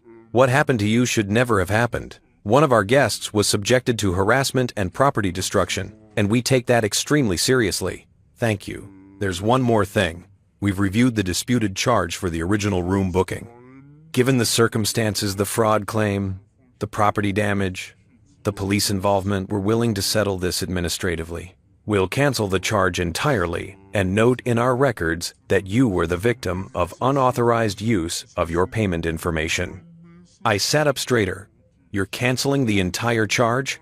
Yes, sir. All $4,847. Consider it our apology for what you experienced. After we hung up, I sat there processing. The hotel had just handed me back nearly $5,000, money that Maya had spent without my knowledge, that I'd already written off as lost. The universe, it seemed, was rewarding documentation and truth-telling. I added this to my master spreadsheet. Row 48, November Hawaii trip, initial booking, status, fully refunded. At 9 a.m., I had a video call scheduled with Robert and Rachel. I set up my laptop on the balcony table, the ocean behind me creating what Rachel would later call the world's most aggressive power move backdrop. Robert appeared first, his office visible behind him, dark wood, law books, the kind of space designed to intimidate. Then Rachel joined, her background equally professional. Daniel, Robert started. I've reviewed everything you sent. The financial records, the police report, the hotel documentation, Marcus's criminal history. This is, without exaggeration, one of the strongest divorce cases I've handled in 15 years. Agreed, Rachel added. Danny, in Oregon, we can't use adultery as grounds for divorce. It's a no-fault state. But we absolutely can use evidence of financial waste. Maya spent marital assets on an extramarital relationship. That's textbook dissipation of marital funds. Robert nodded. Here's what I'm proposing. We file for divorce this week. We cite irreconcilable differences, standard language, but in the asset division filing, we detail every fraudulent charge. We argue that Maya should be held responsible for the $23,847 she spent on the affair, and that you should receive a larger share of remaining marital assets to compensate. How much larger? Potentially 60-40 in your favor. Maybe 70-30 if we can prove she was reckless with finances beyond just the affair expenses. He pulled up a document on his screen. I also want to file for temporary restraining orders on all joint accounts. Freeze everything until the divorce is finalized. Given her pattern of unauthorized spending, we can argue you need protection from further financial harm. Do it. Rachel leaned forward. There's something else we need to discuss. Marcus Hale. His bankruptcy, the lawsuits, the restraining order. This paints him as a con artist. Did Maya know about any of this? I don't know. We need to find out. Because if she knew and still continued the relationship, still spent marital funds on him, we can argue she showed reckless disregard for the financial security of the marriage. If she didn't know, we can argue she was susceptible to manipulation and financially incompetent. Either way, it strengthens your case, Robert added. But Rachel's right. We need to establish what Maya knew and when. How do we do that? Rachel smiled, and it wasn't kind. We asked her, in a deposition, under oath. At 11 a.m., my phone buzzed with a text from James. Family lunch at Mom's today. She's freaking out about everything. Maya's there. Wants me to come. I told her I'm on your side. She lost it. Now she's demanding I choose between my sister and that man. Guess which choice I made? I called him. You didn't have to do that, I said when he answered. Yes, I did. Daniel, I've spent the last day looking at the evidence you sent me. I've been going through my own memories, things I dismissed or ignored. And I realize I've been enabling Maya and Marcus for years. What do you mean? Bree 7 Dockers. Little things. Comments Marcus would make about Maya. How she deserves better. How some guys don't appreciate what they have. I thought he was just being protective, but he was undermining you. Planting seeds. He sounded tired, defeated. And Maya, God, the lies she's told, not just to you, to all of us. Remember last Christmas when she said she was donating to that children's charity and asked everyone to contribute instead of buying her gifts? Yeah? I found the receipt in your spreadsheet. December 22nd. Northwest Adventure Outfitters. That wasn't a charity donation. That was her buying Marcus camping gear. The memory hit me like a physical blow. Christmas morning. Maya had been so proud, showing everyone the thank you letter from the charity, a letter she must have fabricated. My parents had contributed $200, her parents $300, James and his wife $150. She stole Christmas donations, I said flatly. She stole from everyone who loved her. James corrected. And I'm done protecting that. I'm done making excuses. So yeah, I chose you over her, because you're the one who deserves loyalty. After we hung up, I added another line to my document. Christmas charity fraud. Approximately $650 stolen from family members under false pretenses. The list kept growing. Each new revelation was another nail in the coffin of the life Maya had built on deception. At 1 p.m., I decided to do something I'd been avoiding. I checked Maya's credit card activity. I still had access to our joint account portal. Maya hadn't thought to change the password yet, or maybe she couldn't without my authorization. Either way, I could see her recent charges. The list was enlightening. Saturday, 2:47 p.m., $87, Safeway, Kahului. Saturday, 4:12 p.m., $34, Shell gas station, Kahului.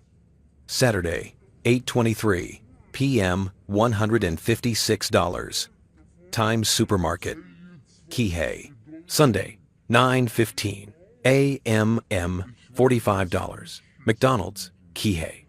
Sunday, 2:34 p.m., $23, Walmart, Kahului. Sunday, 7:18 p.m., $67, Foodland, Kihei. Monday, 7:45 a.m. $28. Starbucks, Kihei. So they weren't sleeping in Marcus's rental car. They were shopping, eating out, buying supplies.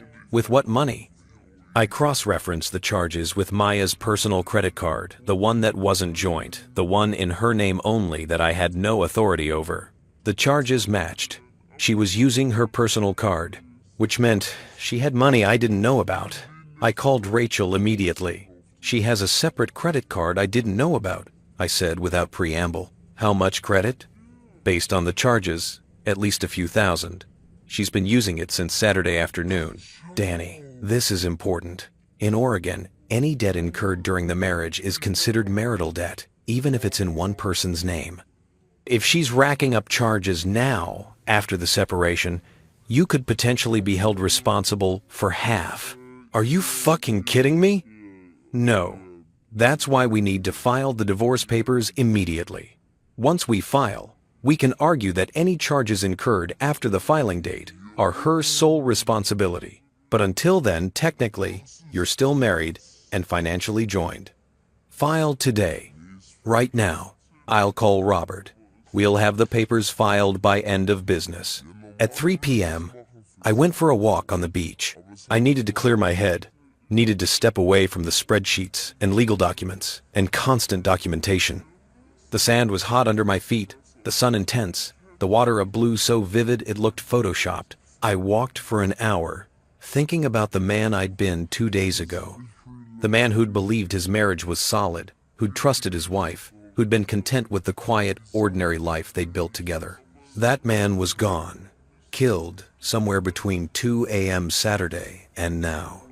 In his place was someone harder, someone who'd learned that trust without verification was just naivete in disguise, someone who understood that love, no matter how genuine, could be weaponized. I thought about Maya, sleeping in that bed with Marcus after I'd left. Had she felt guilty? Relieved? Triumphant? I thought about Marcus, entitled and manipulative, with his pattern of exploiting women and destroying their finances. And I thought about myself, the accountant who'd spent years managing other people's money with meticulous care while his own wife robbed him blind. The irony was almost funny. Almost. My phone buzzed. A text from an unknown number. This is Maya. I'm using Marcus's phone because mine is dead and we can't afford to buy a charger. Daniel, please, I'm begging you. We need money. We can't get a hotel room. We can't change our flights. We're trapped here with nothing. Whatever I did, I don't deserve this. Please. I stared at the message for a long time. Then I blocked the number. At 5 p.m., Robert called. It's done. Divorce papers filed with Multnomah County Circuit Court. Maya will be served within 72 hours, probably Wednesday morning, Portland time. What happens when she's served? She'll have 30 days to respond. During that time, we'll request discovery, all financial documents, communications with Marcus, everything. We'll also file for temporary orders regarding asset division and debt responsibility. And the restraining orders on the accounts? Filed simultaneously. All joint accounts are now frozen pending court review. Maya can't access them. You can't access them. Everything is locked down until a judge reviews the case. What about my new individual account, the one I transferred half the savings into? That's yours. You had every right to secure your portion of marital assets before filing. As long as you took no more than 50%, you're legally protected. I let out a breath I didn't know I'd been holding. Okay. Daniel, I need to prepare you for what comes next. Maya is going to fight this. When she's served, when she realizes you've documented everything, she's going to come back swinging. She'll deny, deflect, probably accuse you of all kinds of things. Let her. She might claim you were abusive, controlling, that you monitored her finances inappropriately, that you're making up the affair. I have receipts for everything. I know, but emotionally, are you prepared for her to attack your character? To potentially turn mutual friends against you? To make you the villain in her version of events? I watched the sun sink lower toward the horizon, painting the sky in shades of orange and purple. Robert, I spent 6 years loving someone who was lying to me. I spent 6 years working extra hours, sacrificing, planning a future that only existed in my imagination. I've been the villain in her story since the moment she decided Marcus was worth more than our marriage.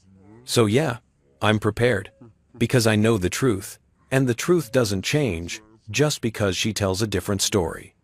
At 7 p.m., I had dinner alone at the resort's beachfront restaurant.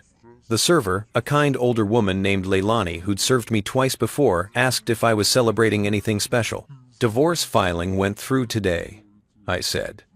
She blinked, clearly not the answer she'd expected. Then she smiled. Then the Mai Tai is on me, honey.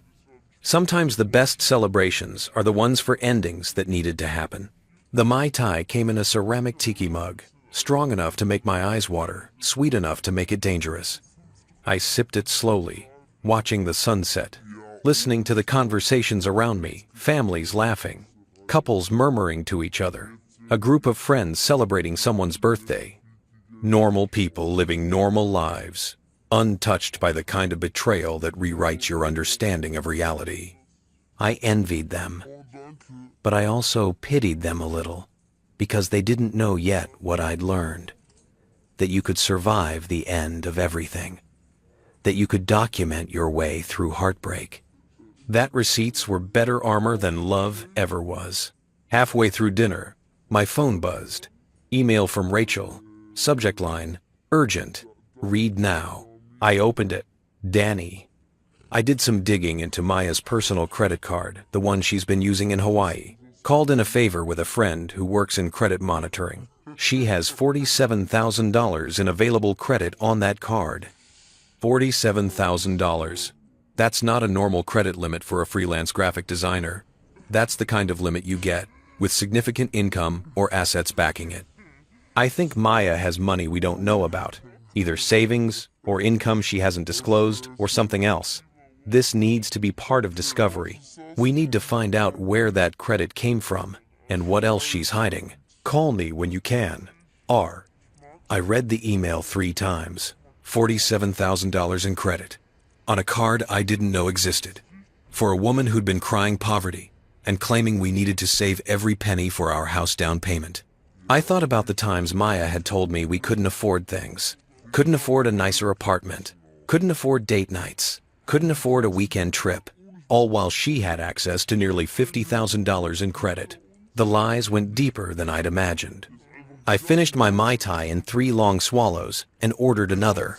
At 9 p.m., slightly drunk and absolutely furious, I opened my laptop and started a new document, Financial Discrepancies and Hidden Assets, a comprehensive investigation.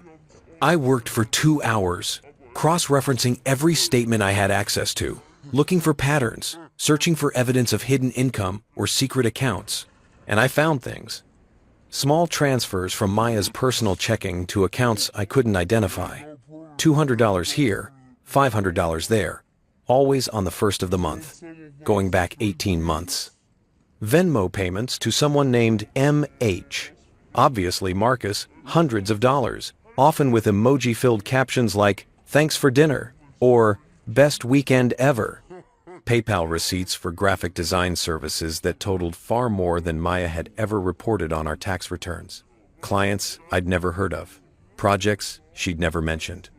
By 11 p.m., I had evidence suggesting Maya had underreported her income by at least $15,000 last year, which meant our joint tax return, the one I'd signed, trusting her to handle her business finances, was potentially fraudulent. I added this to the master document under a new section, Potential Tax Fraud. Then I sent everything to Rachel with a simple message. It gets worse. Her response came 2 minutes later. Jesus Christ, Danny. At this rate, Maya's going to end up in federal prison, not just divorce court. At midnight, I stood on my balcony with my 3rd Mai. Leilani had sent 2 more to my room with a note that said, "Healing takes time, honey, but good liquor helps." And I looked out at the ocean. The moon was nearly full, turning the water silver. Somewhere out there, on this same island, Maya and Marcus were probably arguing about money, about me, about how everything had gone wrong. They'd expected me to roll over, to accept the humiliation, to quietly disappear while they enjoyed the vacation I'd paid for. They'd underestimated the power of a man who knew how to read a balance sheet. My phone buzzed one last time. Text from James. Maya showed up at my apartment tonight, crying, begging me to talk to you. Said she made a mistake. Said she loves you. Said Marcus pressured her into everything. I told her to save it for her lawyer. She called me a traitor. I called her a liar. Mom tried to make me apologize. I moved out instead, crashing with a friend. But Danny, I don't regret it. Standing up for what's right matters more than family peace. I typed back, thank you for everything. You're a better man than your sister deserves. His response, so are you. That's why she lost you. I finished my drink and went to bed. Tomorrow, the real work would begin. Discovery, depositions, legal warfare. But tonight, I slept, the sleep of the righteous, the sleep of a man who'd chosen truth over comfort, documentation over denial. I slept knowing that every lie Maya had told was now written down, time-stamped, cross-referenced, and ready to be presented in court. I slept knowing that Marcus's con artist past would be exposed, that his manipulation would be laid bare for everyone to see. I slept knowing that I'd built a case so thorough, so comprehensive, so utterly damning that there was no version of events Maya could spin that would survive contact with the evidence. And in the morning, when I woke to another perfect Hawaiian sunrise, I would continue the work of dismantling the life she'd built on lies, one receipt at a time, one documented conversation at a time, one truth at a time, until there was nothing left but the reality she'd tried so hard to hide. Tuesday morning, I woke to 17 missed calls, all from the same Portland number. Maya's mother, Mrs. Lynn. I didn't listen to the voicemails. Instead, I ordered breakfast macadamia nut pancakes, Portuguese sausage, fresh papaya, Kona coffee strong enough to wake the dead, and ate on my balcony while watching surfers catch the early morning waves. My phone rang again. Mrs. Lynn, persistent. I answered. You monster. Her voice was shaking with rage. You absolute monster. How dare you? How dare you abandon my daughter in a foreign place, with no money, no way home, no way. Mrs. Lynn, I interrupted, my voice calm. Did Maya tell you why I left? She told me you had a fight, that you overreacted to Marcus being there, that you froze her accounts out of spite. Did she tell you that Marcus kicked down our hotel room door at 2 a.m? Silence. Did she tell you that she instructed me to leave so Marcus could sleep in our bed? Did she tell you about the 8 months of affair charges I found? The $23,000 she spent on hotels and dinners and gifts for him? That's, Maya said, you're making things up, that you're angry and lying. I have receipts, Mrs. Lynn. Bank statements. Hotel records. Police reports. Your daughter has been having an affair with Marcus Hale for at least 8 months, possibly longer. She spent our house down payment money on him, and when he showed up drunk and violent, she chose him over me. I could hear her breathing, sharp and quick. I don't believe you. You don't have to believe me. The court will. I filed for divorce yesterday. Maya will be served tomorrow. And when this goes to trial, every charge, every lie, every receipt will be entered into public record. Everyone will see exactly who your daughter is. You're trying to ruin her life. No, Mrs. Lynn. I'm trying to save mine. Maya ruined her own life the moment she decided Marcus was worth more than our marriage. I hung up. My hands were trembling, but not from fear, from something else. Something that felt like freedom mixed with grief, like watching a building you built with your own hands burn down while knowing you were the one who struck the match. It had to burn. It was built on rot. At 10 a.m., I received an email from a name I didn't recognize, Sarah Chen. The subject line read, "You don't know me, but we have something in common." I opened it cautiously. Mr. Chen? My name is Sarah Chen. No relation, despite the last name. I saw your name in a police report. I have a Google alert set for Marcus Hale for reasons. I'm the woman who filed a restraining order against him in 2021. I don't know your full situation, but if Marcus is involved, I can guess. He has a pattern: charm, manipulation, financial exploitation, then rage when things don't go his way. I'm reaching out because I wish someone had warned me before I got involved with him. I lost $50,000, my sense of safety, and 2 years of my life to that man. If you're building a case against him, or against someone who chose him, I'm willing to testify, to share my experience, to help however I can. No one should have to learn about Marcus Hale the hard way. Please feel free to contact me if I can be of assistance. Sarah Chen. She included her phone number. I sat staring at the email for a full minute, then forwarded it to both Rachel and Robert with the message, "Potential character witness. Woman who got a restraining order against Marcus, willing to testify." Rachel's response was immediate. "This is gold, Danny. Absolute gold. A previous victim willing to testify about Marcus's pattern of behavior? That establishes him as a con artist and manipulator, which reflects on Maya's judgment and decision-making. Call her. Get her full story. Record it if she's willing." I called Sarah Chen at 10:30 a.m. She answered on the second ring. "Mr. Chen?" "Daniel, please, thank you for reaching out. I had to." Her voice was steady, but carried the weight of someone who'd survived something terrible. "When I saw Marcus's name in a police report from Hawaii, associated with property damage and a potential domestic incident, I knew someone else was going through what I went through. Can you tell me what happened with you and Marcus?" She took a breath. "We met at a networking event in 2019. He was charming, successful, or so he claimed. Said he was launching a tech startup, that he was on the verge of major funding. We started dating. Within 3 months, he'd moved into my apartment." This sounded familiar in a sickening way. "He was attentive at first, romantic, but there were red flags I ignored. He never paid for anything, always had an excuse. His credit cards were temporarily frozen. His bank was investigating fraud. He was waiting for investor money to clear. I covered everything: rent, food, dates, everything." "How much?" "Over the 6 months we were together? About $30,000. But that's not the worst part. He convinced me to invest in his startup. Said he just needed bridge funding until the real investors came through. I gave him $50,000 from my savings. And there was no startup." "There was no startup. There was no investor meeting. There was no product. It was all lies. When I finally figured it out, when I confronted him, she paused. He became a different person. Threatening, cruel. He said I'd never see the money again, that I was stupid for believing him, that I should be grateful he'd wasted time on someone like me." I closed my eyes. "I'm sorry. When I broke up with him, he harassed me for months, showed up at my work, called my family, posted things about me online. I had to get a restraining order just to make it stop." Her voice hardened. "So when I tell you that anyone who chooses Marcus Hale over a good man is either a fool or a fellow con artist, I speak from experience. The woman who chose him is my wife. Was my wife. We're divorcing. Then you're making the right choice. And Mr. Chen? Daniel? Whatever evidence you have, whatever case you're building, I'll support it.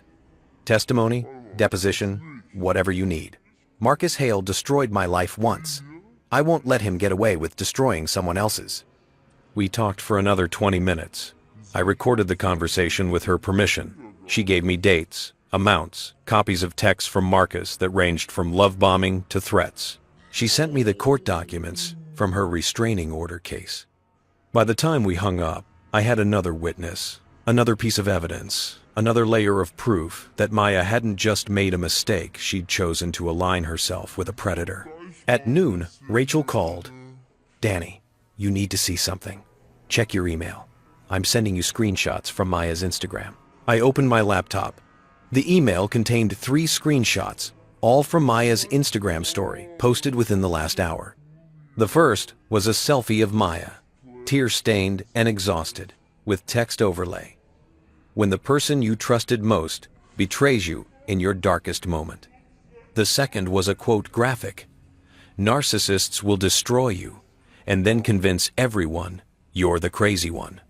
The third was another selfie, this time with Marcus in the frame, his arm around her protectively. Caption: "At least I know who my real family is.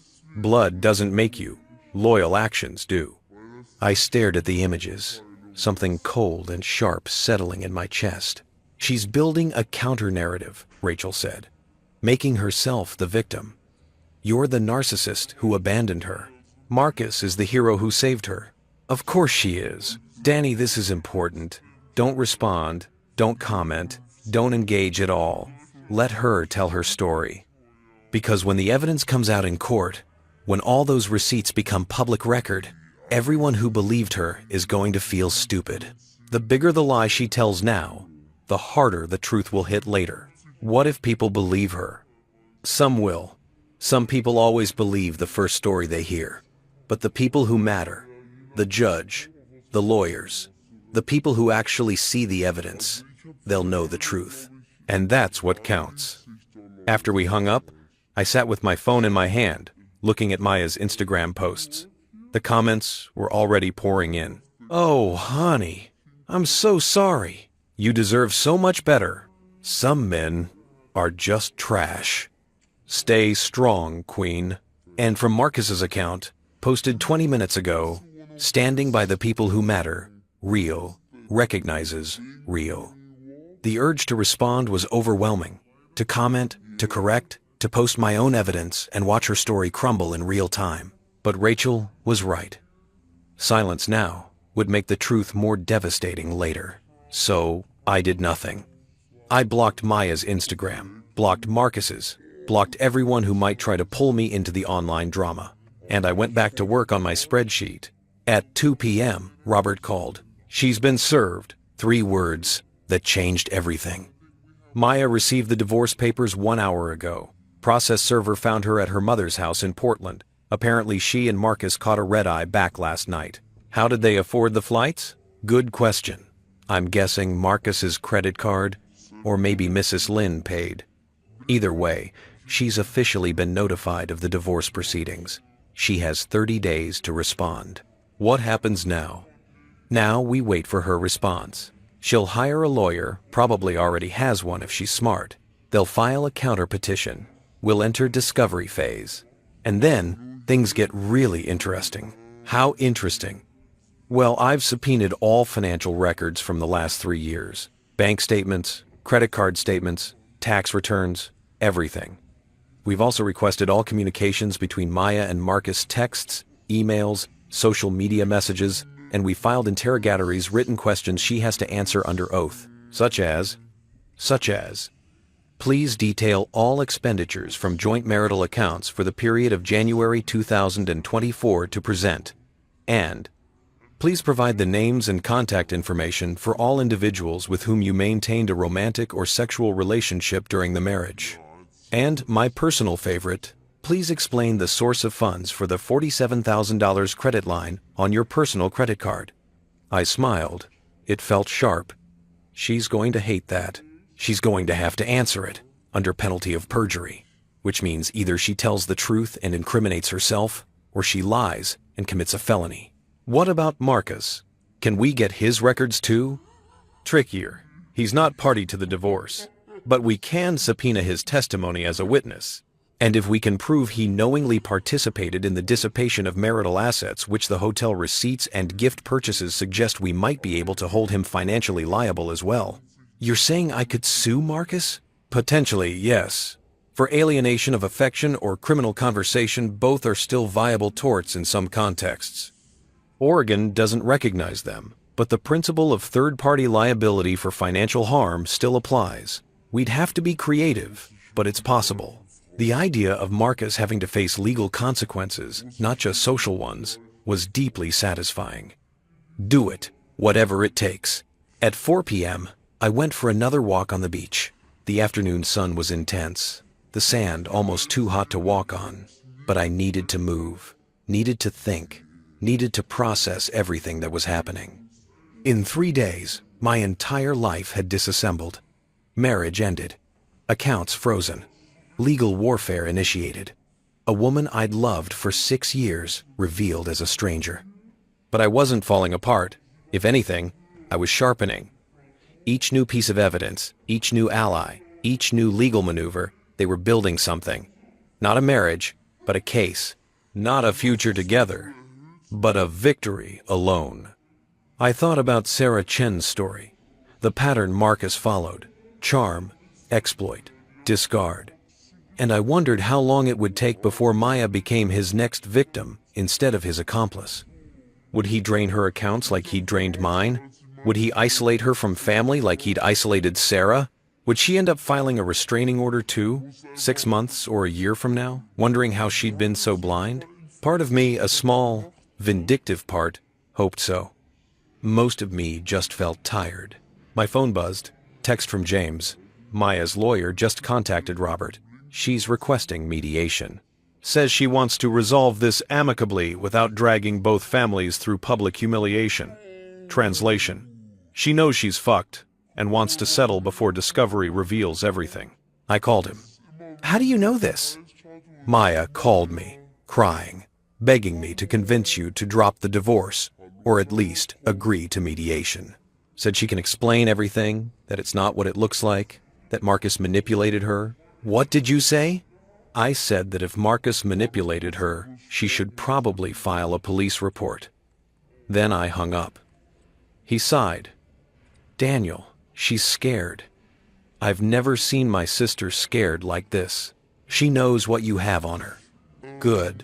Her lawyer is apparently telling her that if this goes to full discovery, if all the financial records become court documents, she could face criminal charges. Tax fraud, theft, misuse of joint assets. She could end up with more than just divorce. She could end up with a record.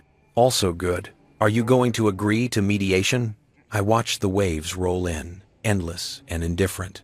What does Robert recommend? He says it depends on what you want. If you want a quick resolution, mediation could work. But if you want Maya to face full consequences, you take it to trial. Make everything public. Let the evidence speak. What do you think I should do? James was quiet for a moment. I think you should do whatever helps you sleep at night. Not for revenge, though God knows she deserves it, but for closure. What do you need to move on? I thought about that. What did I need? Not an apology. Maya had already proven those were worthless. Not an explanation. I knew why she'd done it, because she could. Because I trusted her. Because Marcus had offered something I apparently hadn't. What I needed was the truth, on record, documented, undeniable. So that years from now, when people asked what happened to Daniel and Maya Chen, there would be court records, legal documents, evidence that told the story exactly as it happened. I want it on the record, I said. Every receipt, every lie, every choice she made. I want it documented so thoroughly that there's no room for her to rewrite history. Then you take it to trial. Yeah, I take it to trial. At 6 p.m., I received an email from Maya. The subject line was just my name, Daniel. I almost deleted it without reading, but something made me open it. Daniel, I know you probably hate me. I know you have every right to. But please, please, hear me out. I made a mistake. The biggest mistake of my life. Marcus, he's not who I thought he was. He's been lying to me too. About his business, his money, everything. I didn't know about his past, about the restraining order, about the bankruptcy. If I'd known, I never would have. I'm not making excuses. What I did was wrong, unforgivable. I betrayed you in the worst possible way. But Daniel, we built a life together. 6 years. Doesn't that mean anything? Can't we at least try to end this with some dignity? My lawyer says you're requesting full discovery, that you're going to subpoena everything, every text, every email, every financial record. Daniel, if this goes public, it will destroy both of us. People will know everything. Our families, our friends, future employers, everyone will see our worst moments laid out in court documents. I'm begging you. Let's do mediation. Let's settle this privately. You can have the house down payment money, what's left of it. You can have whatever assets you want. I won't fight you. I just want this to end without everything becoming public record. Please, For what we had, if it ever meant anything to you. Maya. I read it twice. It was manipulative. Perfectly crafted to appeal to my sense of privacy, my desire for dignity, my memories of the good times we'd had. She was betting that I'd want to avoid public humiliation more than I'd want justice. She was betting wrong. I forwarded the email to Robert and Rachel with a single line: preservation of evidence. Also, no. Robert's response: this is actually helpful. She's admitting the affair, admitting to financial misconduct, and offering a settlement. That's leverage. Don't respond directly. Let me handle attorney-to-attorney communication. Rachel's response: she's panicking. That whole "for what we had" line is pure manipulation. Don't fall for it. You deserve better than a quiet settlement that lets her save face. I closed my laptop and ordered room service again. Kalua, pork, poi, lomi salmon, haupia for dessert. Food I'd never tried before. Food that cost more than Maya and I used to spend on groceries in a week. I ate it all. And while I ate, I thought about what Maya had said, about destroying both of us, about public humiliation.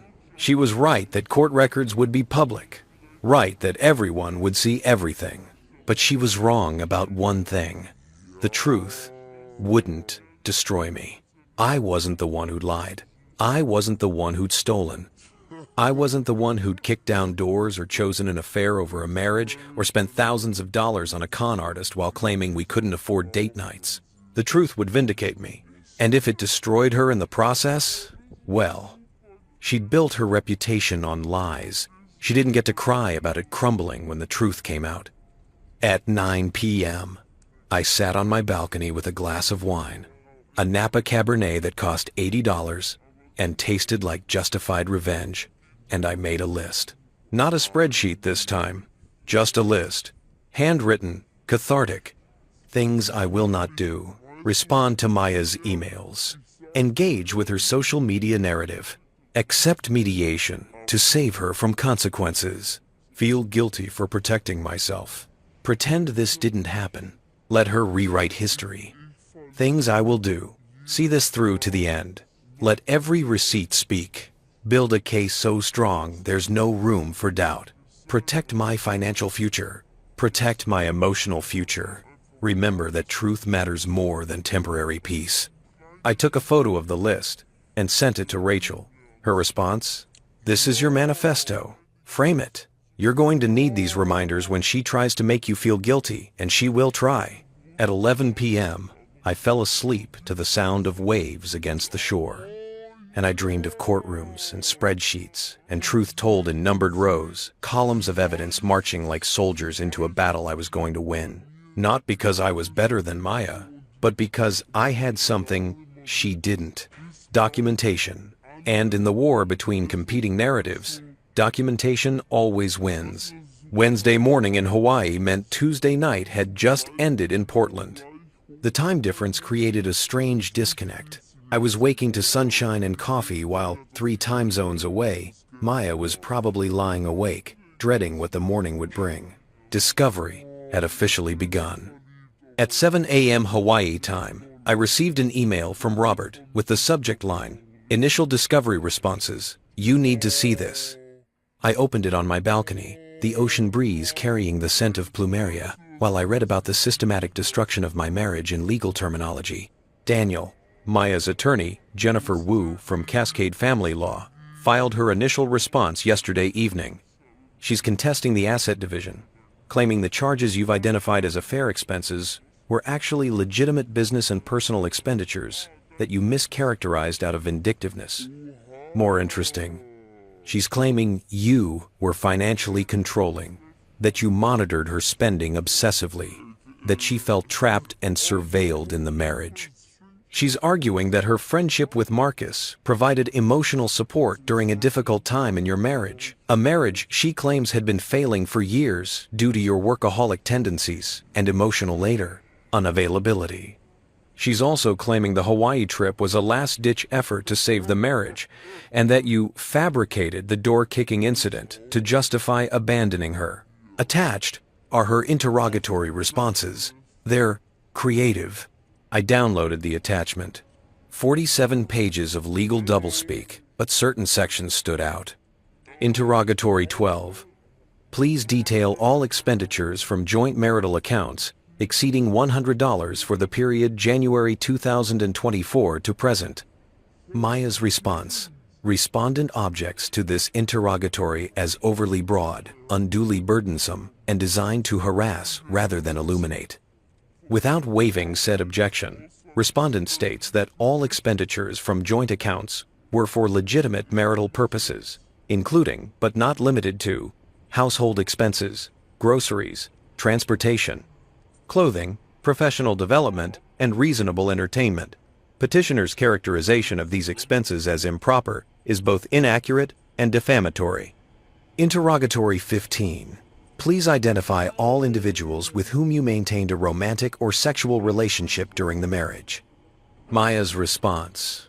Respondent objects to this interrogatory as an invasion of privacy and irrelevant to asset division in a no-fault divorce state. Without waiving said objection, respondent states that she maintained appropriate friendships with various individuals, including Marcus Hale, a longtime family friend. Any suggestion of impropriety is false and intentionally damaging to respondent's reputation. Interrogatory 23. Please explain the source of funds for the $47,000 credit line on your personal credit card ending in 8,834. Maya's response. Respondent objects to this interrogatory as seeking information about separate property not subject to marital asset division. Without waiving said objection, respondent states that said credit card was obtained through her personal creditworthiness based on her freelance income and is not a marital asset. I read through all 47 pages. Every answer was the same pattern. Object, deflect, provide the minimum possible information while denying everything. She was playing defense. Hard defense. I called Robert immediately. She's stonewalling, I said without preamble. Yes and no. She's objecting to everything, which is standard in contentious divorces. But here's the thing. Her objections are weak, overly broad, unduly burdensome. Daniel, you asked for basic financial information that she's legally required to provide in asset division. A judge will compel her to answer properly. So what do? We file a motion to compel. We tell the judge that Maya is refusing to comply with legitimate discovery requests, and we ask the court to order her to provide complete, truthful responses within 15 days. If she still refuses, she can be held in contempt. How long does that take? The motion will be heard within 2 weeks. So by mid to late next week, we'll have a ruling. And Daniel? Judges hate when people play games with discovery. This isn't helping her.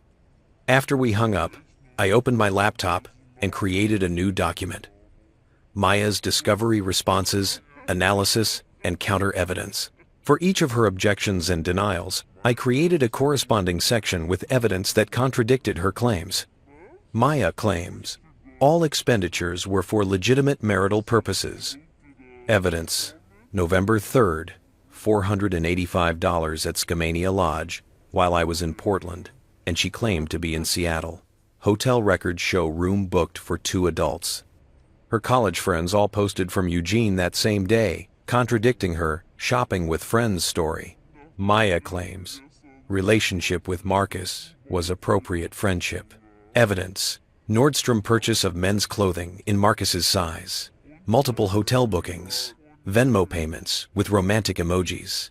Text messages, if we can get them, likely contain explicit romantic content. Maya claims personal credit card is separate property based on her freelance income. Evidence: tax returns show Maya reported $28,000 in freelance income last year.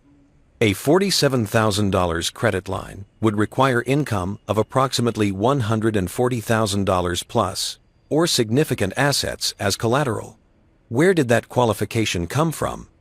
The deeper I dug, the more questions emerged, and each question was another thread to pull, another inconsistency to investigate.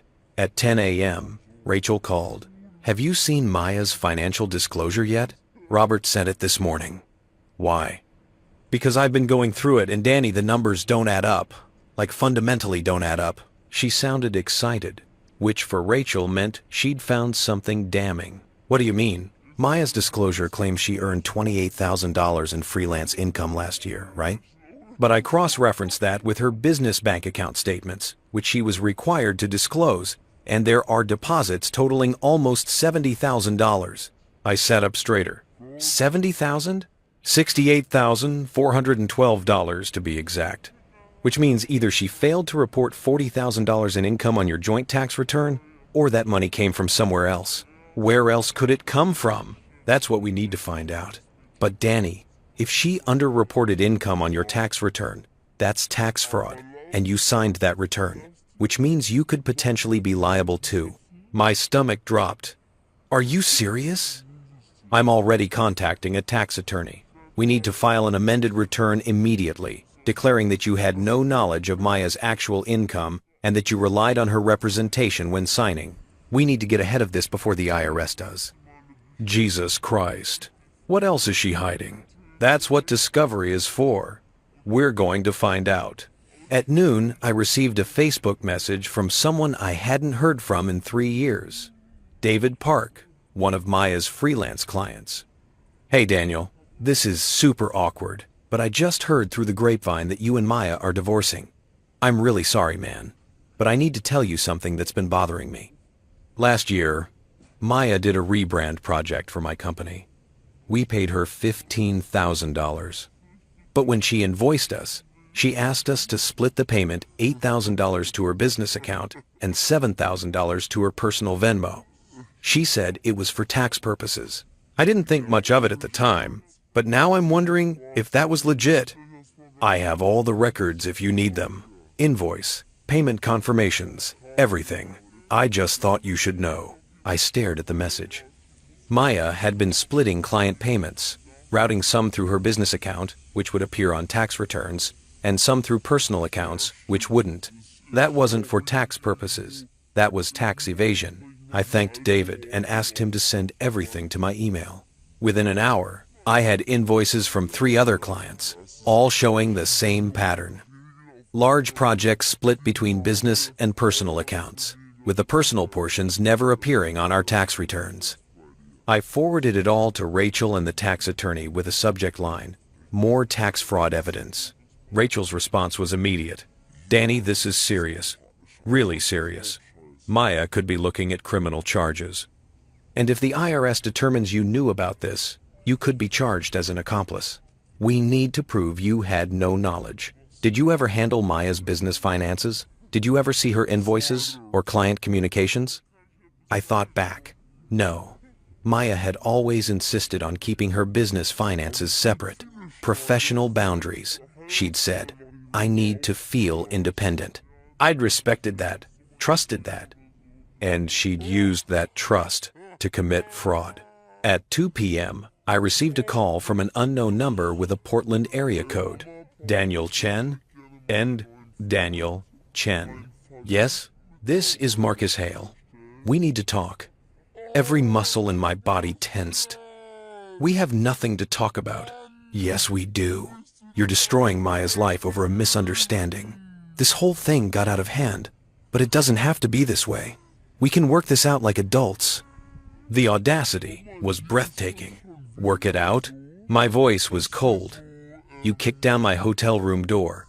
You slept in my bed. You've been fucking my wife for 8 months. What exactly do you think we're going to work out? Look, I was drunk that night. I made a mistake. But Maya and I, what we have is real. We're in love. You and Maya, you were over long before I came into the picture. She was miserable with you. If she was so miserable, she should have filed for divorce instead of stealing from me. She didn't steal anything. That was joint money. She had every right to spend it on hotels for her affair, to buy you clothing and gifts, to lie on tax returns about her income so she could hide money from me. I was standing now, pacing the balcony. Marcus, I know about your bankruptcy. I know about the lawsuits. I know about Sarah Chen and the restraining order. You're a con artist, and Maya was stupid enough to fall for it. Silence. Then, You've been digging into my past? I'm an accountant. Research is what I do. And here's what I found. You're broke, you're being sued, and you have a pattern of financially exploiting women. So tell me, Marcus, did you actually love Maya? Or did you just love our joint bank account? Fuck you. No, fuck you. You destroyed my marriage, damaged hotel property, and helped Maya commit tax fraud. And now you're gonna face the consequences, both of you. Maya said you were vindictive. She was right. Maya also said she was at a design conference when she was actually in a hotel room with you. Maya says a lot of things. Most of them are lies. I took a breath. Here's what's gonna happen, Marcus. You're going to be subpoenaed. You're going to testify under oath about your relationship with Maya, about the money she spent on you, about everything. And if you lie, that's perjury. So I suggest you start thinking about whether Maya is worth going to jail for. You can't do this. I already am. The subpoena will be served within the week. Have a good day, Marcus. I hung up. My hands were shaking. Not from fear or anger, from adrenaline, from the rush of finally confronting one of the people who destroyed my life. I immediately called Robert and told him about the conversation. He called you directly? Robert sounded furious. That's witness intimidation, or an attempt at it. Did you record the call? No, I didn't think. It's fine. But Daniel, if he contacts you again, don't answer. Let it go to voicemail. Record it, if possible. Any attempt to dissuade you from pursuing the divorce or legal action could be considered harassment or obstruction. He said Maya told him I was vindictive. Of course she did. She's building a narrative where she's the victim and you're the abuser. It's classic Darvo deny, attack, reverse victim and offender. She denies the affair was wrong, attacks your character, and positions herself as the real victim of your vindictiveness. Will a judge see through that? With the evidence we have? Absolutely.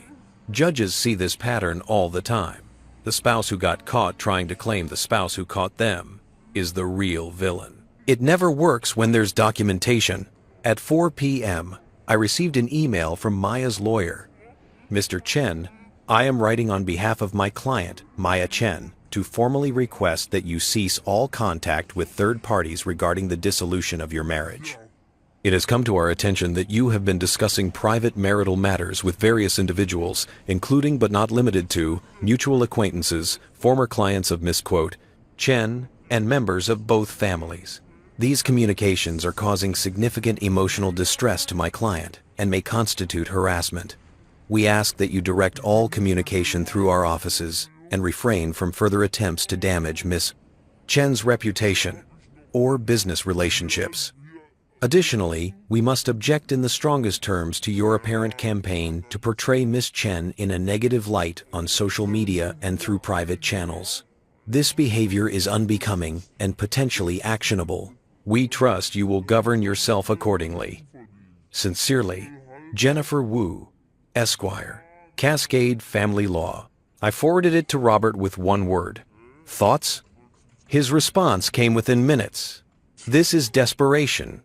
They're trying to intimidate you into silence because they know the more people hear the truth, the worse Maya looks. You have every right to discuss your divorce with family and friends. You have every right to respond to people who contact you with information. And you haven't posted anything on social media, I checked. I'll respond formally, but ignore this. It's a bluff. They're hoping you'll get scared and stop investigating. So I kept investigating. By 6 p.m., I had compiled a new document. Complete financial analysis. Maya Chen business accounts, 2023 to 2024. Using the business account statements Maya had been forced to disclose, cross-referenced with invoices from clients who'd contacted me, I'd constructed a picture of systematic tax fraud. Total reported income on 2024 tax return, $28,000. Actual documented income from business account, $68,412. Additional income routed through personal accounts, approximately $35,000 based on client reports. Estimated total unreported income, $75,412. That was more than double what she'd claimed, which meant we'd underpaid taxes by approximately $18,000 plus penalties and interest. But it also meant something else. Maya had somewhere between $50,000 and $75,000 in undocumented income over the past 18 months. Money that should have gone into our joint accounts or our house down payment fund. Where had it gone? I created a new spreadsheet tracking every deposit into Maya's personal accounts that I could identify, then tracking withdrawals and transfers. The pattern that emerged was damning. Regular transfers to Marcus Hale via Venmo, $12,400 total. Cash withdrawals on dates corresponding to hotel stays, $8,200 total. Purchases at luxury retailers, Nordstrom, Saks, boutiques, $15,600 total. Unexplained transfers to an account I couldn't identify, $22,000 total. That last one bothered me. $22,000, transferred in amounts ranging from $500 to $3,000, always on the first of the month, going to an account number I didn't recognize. I sent the information to Rachel. Can we subpoena records for this account number? I need to know where this money went. Her response? Already on it.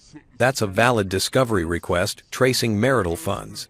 We'll include it in the motion to compel. At 8 p.m., James called. Daniel, I need to tell you something. Maya came to my office today. Your office? She knows where you work? She was waiting in the lobby when I came back from lunch. Security tried to stop her, but she made a scene, crying, saying I was her brother, that I couldn't just abandon her. What did she say? She begged me to talk to you. Said if you keep pursuing this, if all the financial stuff becomes public record, she could go to jail. She's terrified, Daniel. I've never seen her like this. Good. I told her that if she'd committed crimes, she should probably get a criminal defense attorney instead of begging family members to help her cover it up. She called me a heartless bastard and left. He sighed. But Daniel, I need you to know, Mom's not talking to me. Dad called and said I'm choosing sides, and that family should stick together. Maya's convinced them all that you're making this up, that you're abusive, that you're trying to destroy her out of spite. I'm sorry, James. Don't be. I made my choice. I'm standing by it. But I wanted you to know what you're up against. The Lynn family is circling the wagons around Maya. They're gonna fight you on this. Let them. I have receipts. They have lies. Receipts win. After we hung up, I stood on the balcony and watched the sun set over the Pacific. The sky was ablaze with color, orange, pink, purple, gold, beautiful, and indifferent to human drama.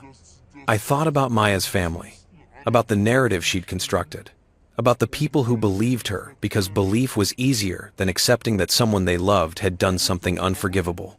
They'd learn. Eventually, they'd all learn. Because the truth doesn't care about family loyalty. The truth doesn't care about social pressure. The truth just is, immutable and patient, waiting to be discovered. And I was very good at discovering truth. At 10 p.m., I received one final email.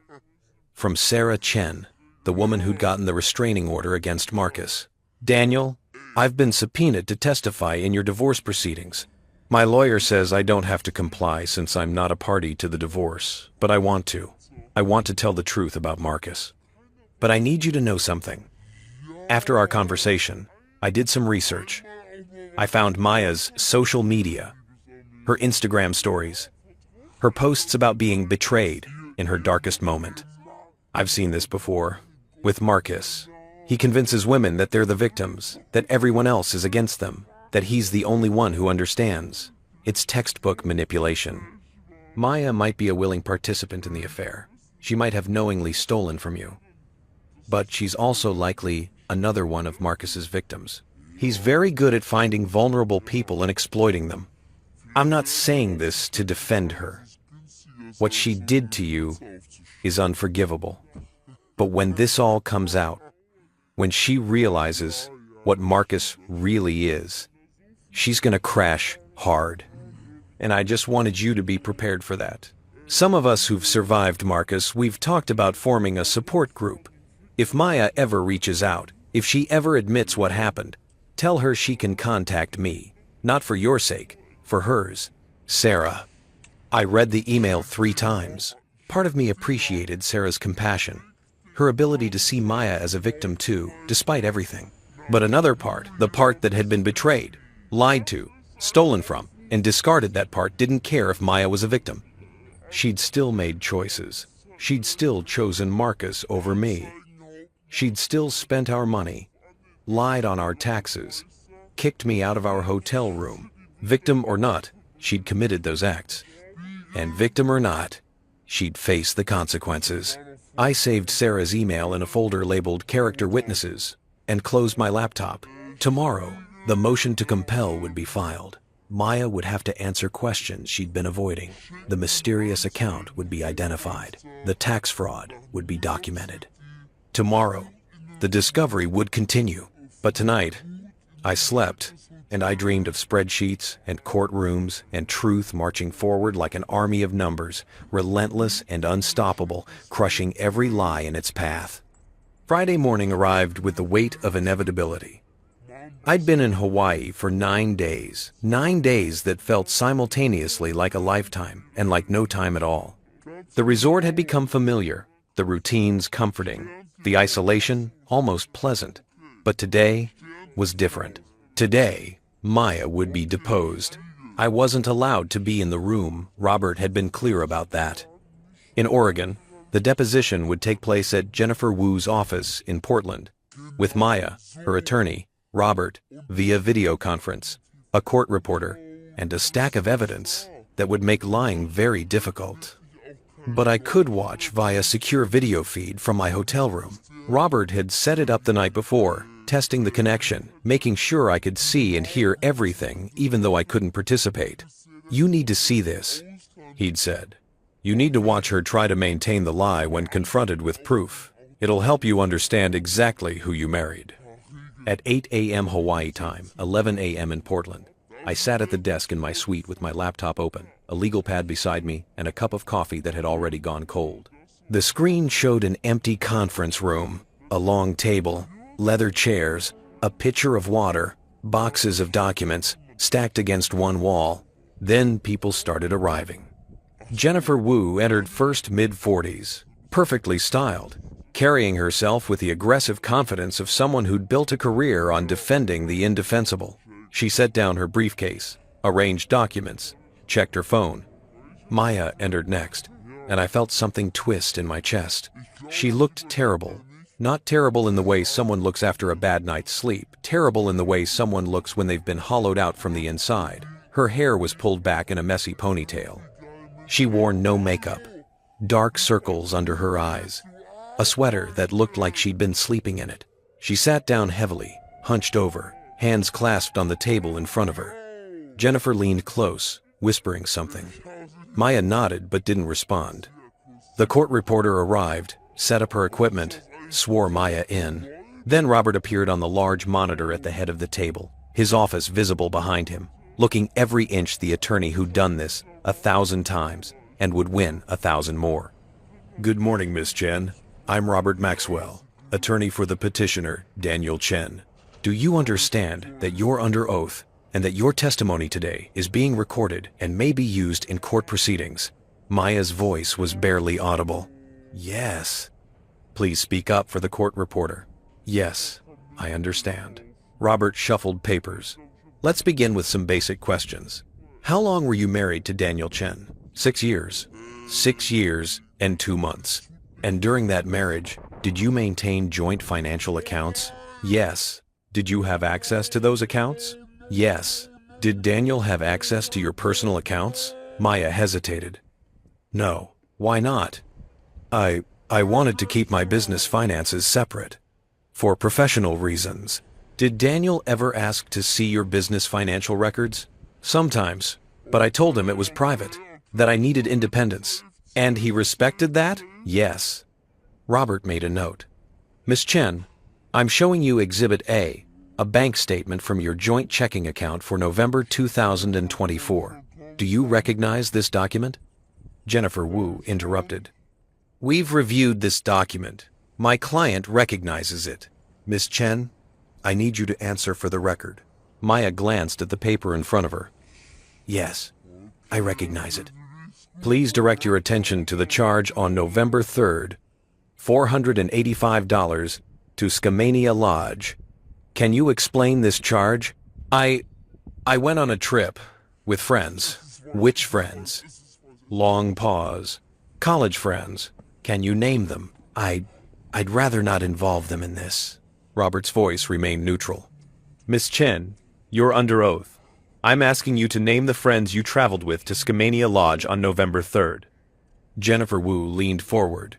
My client has privacy concerns about identifying. Your client used marital funds for this trip. The petitioner has a right to know who benefited from those funds. Miss Chen, please answer the question. Maya's voice dropped to almost a whisper. Marcus Hale. So it wasn't college friends. It was Marcus Hale. Yes. Just the two of you? Yes. And where did you tell Daniel you were going that weekend? I told him I was in Seattle for a design conference. Was there a design conference? Silence. Miss Chen? No. So you lied to your husband about where you were going, used joint marital funds to pay for a hotel room, and spent the weekend with Marcus Hale. Is that accurate? It's not. It's more complicated than men. Is that accurate? Yes or no? Yes. I watched Maya's face crumble on the screen, watched her realize that every carefully constructed lie was being dismantled piece by piece, and I felt nothing. No satisfaction, no vindication, just a hollow acknowledgement that this was who she'd always been. I'd just been too trusting to see it. Robert moved through the charges methodically. Each one received the same treatment. Evidence presented, lies exposed, truth extracted like teeth. The Heathman Hotel in December. A girls' weekend that was actually a weekend with Marcus.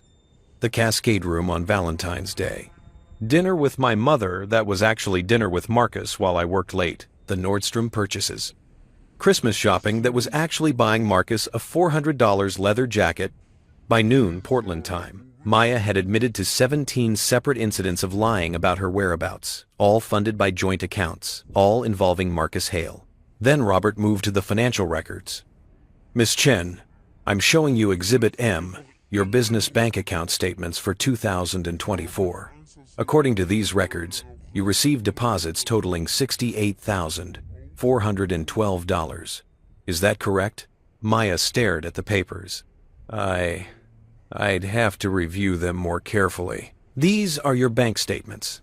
Your deposits. Is the total of $68,412 accurate? I suppose so. And on your joint tax return for 2024, you reported business income of $28,000, correct? Her face went pale. There might have been an error. An error of $40,000?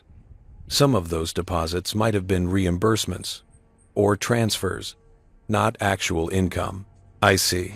Can you identify which deposits were reimbursements and which were income? Maya looked at Jennifer Wu, desperate. Her attorney flipped through papers, clearly stalling. We'll need time to review these records and provide a detailed accounting. Miss Chen has had 3 weeks since the divorce was filed to review her financial records. She's under oath. She needs to answer now. Robert's voice was steel, wrapped in politeness. Miss Chen, to the best of your knowledge, were all of these deposits income from your graphic design business? Most of them, yes. So you underreported your income by approximately $40,000. I didn't mean to. It was complicated. Did Daniel know about this discrepancy? No. 2024. Did you intentionally hide income from him? Long silence. Then, barely audible. Yes. Why? Because I needed. She stopped, started again. I needed money that was mine, that he couldn't track, that he couldn't control. But Daniel didn't control your finances, did he? You had complete autonomy over your business accounts. He was always asking questions, always wanting to know where money went, because you were married and filing joint tax returns. That's not control, that's basic financial transparency in a marriage. Jennifer Wu cut in. Objection. Argumentative. Sustained. Robert agreed, backing off smoothly. Let me rephrase. Miss Chen, Did Daniel ever prevent you from accessing money? No. Did he ever tell you what you could or couldn't spend money on? Not exactly. But, yes or no? No. So when you hid $40,000 in income, you weren't escaping financial abuse. You were hiding money so you could spend it on Marcus Hale without your husband knowing, correct? That's not... Maya was crying now, full sobs. You're twisting everything. I'm stating facts based on your own bank records. Did you or did you not spend thousands of dollars of hidden income on Marcus Hale? Through tears. Yes. Robert gave her a moment to compose herself, poured her water, waited. Then he moved in for the kill. Miss Chen, I'm showing you Exhibit R records of wire transfers from your personal account to an account ending in 7,392. Do you recognize these transfers? Maya went very still. I'm not sure. There are 14 transfers over the past 18 months, totaling $22,000, $1,500 to $3,000 each. Always on the first of the month. You don't remember making these transfers? I might have. I transfer money to various accounts. What is account number 7,392? I don't recall. Robert pulled out another document. I have a subpoena response from Columbia Bank identifying the account holder. Would you like me to read it into the record, or would you prefer to tell us yourself? Jennifer Wu's hand was on Maya's arm now, holding tight. Maya was shaking her head, tears streaming down her face. The account, Robert continued, his voice implacable, is a joint account in the names of Maya Chen and Marcus Hale, opened in January of last year. A joint account that your husband knew nothing about, funded entirely by money you earned and hid from him. Isn't that correct? I can explain, yes or no. Is that account a joint account with Marcus Hale? Yes. End quote. The word hung in the air like a confession. So not only were you having an affair with Marcus Hale, not only were you spending marital funds on him, but you opened a joint bank account with him. You were essentially building a financial life with your affair partner, using money you hid from your husband. Maya was sobbing openly now, her face in her hands. It wasn't supposed to be like this. We had plans. What plans? Marcus and I were going to start a business together. The account was for that, for startup costs. A business doing what? Digital marketing, consulting. I don't know, it kept changing. Did you ever start this business? Not yet.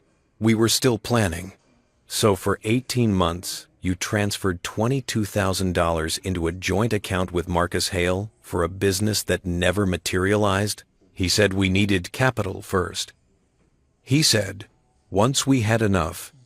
Miss Chen, are you aware that Marcus Hale filed for bankruptcy in 2019? She looked up. Mascara streaked down her face. What? Are you aware that he's currently being sued by 2 former business partners for fraud? That's not, he said, those were lies. Are you aware that a woman named Sarah Chen obtained a restraining order against him in 2021 after he defrauded her of $50,000? Maya was shaking her head, over and over. No. No. He said he was successful. He said he had investors. He said, he lied to you, Miss Chen. Just like you lied to your husband. The difference is, your husband has receipts. What do you have? Jennifer Wu finally intervened, standing up. We need a break. My client is clearly distressed. Your client is under oath and in the middle of answering questions about financial fraud. We can break in 10 minutes. I have just a few more questions.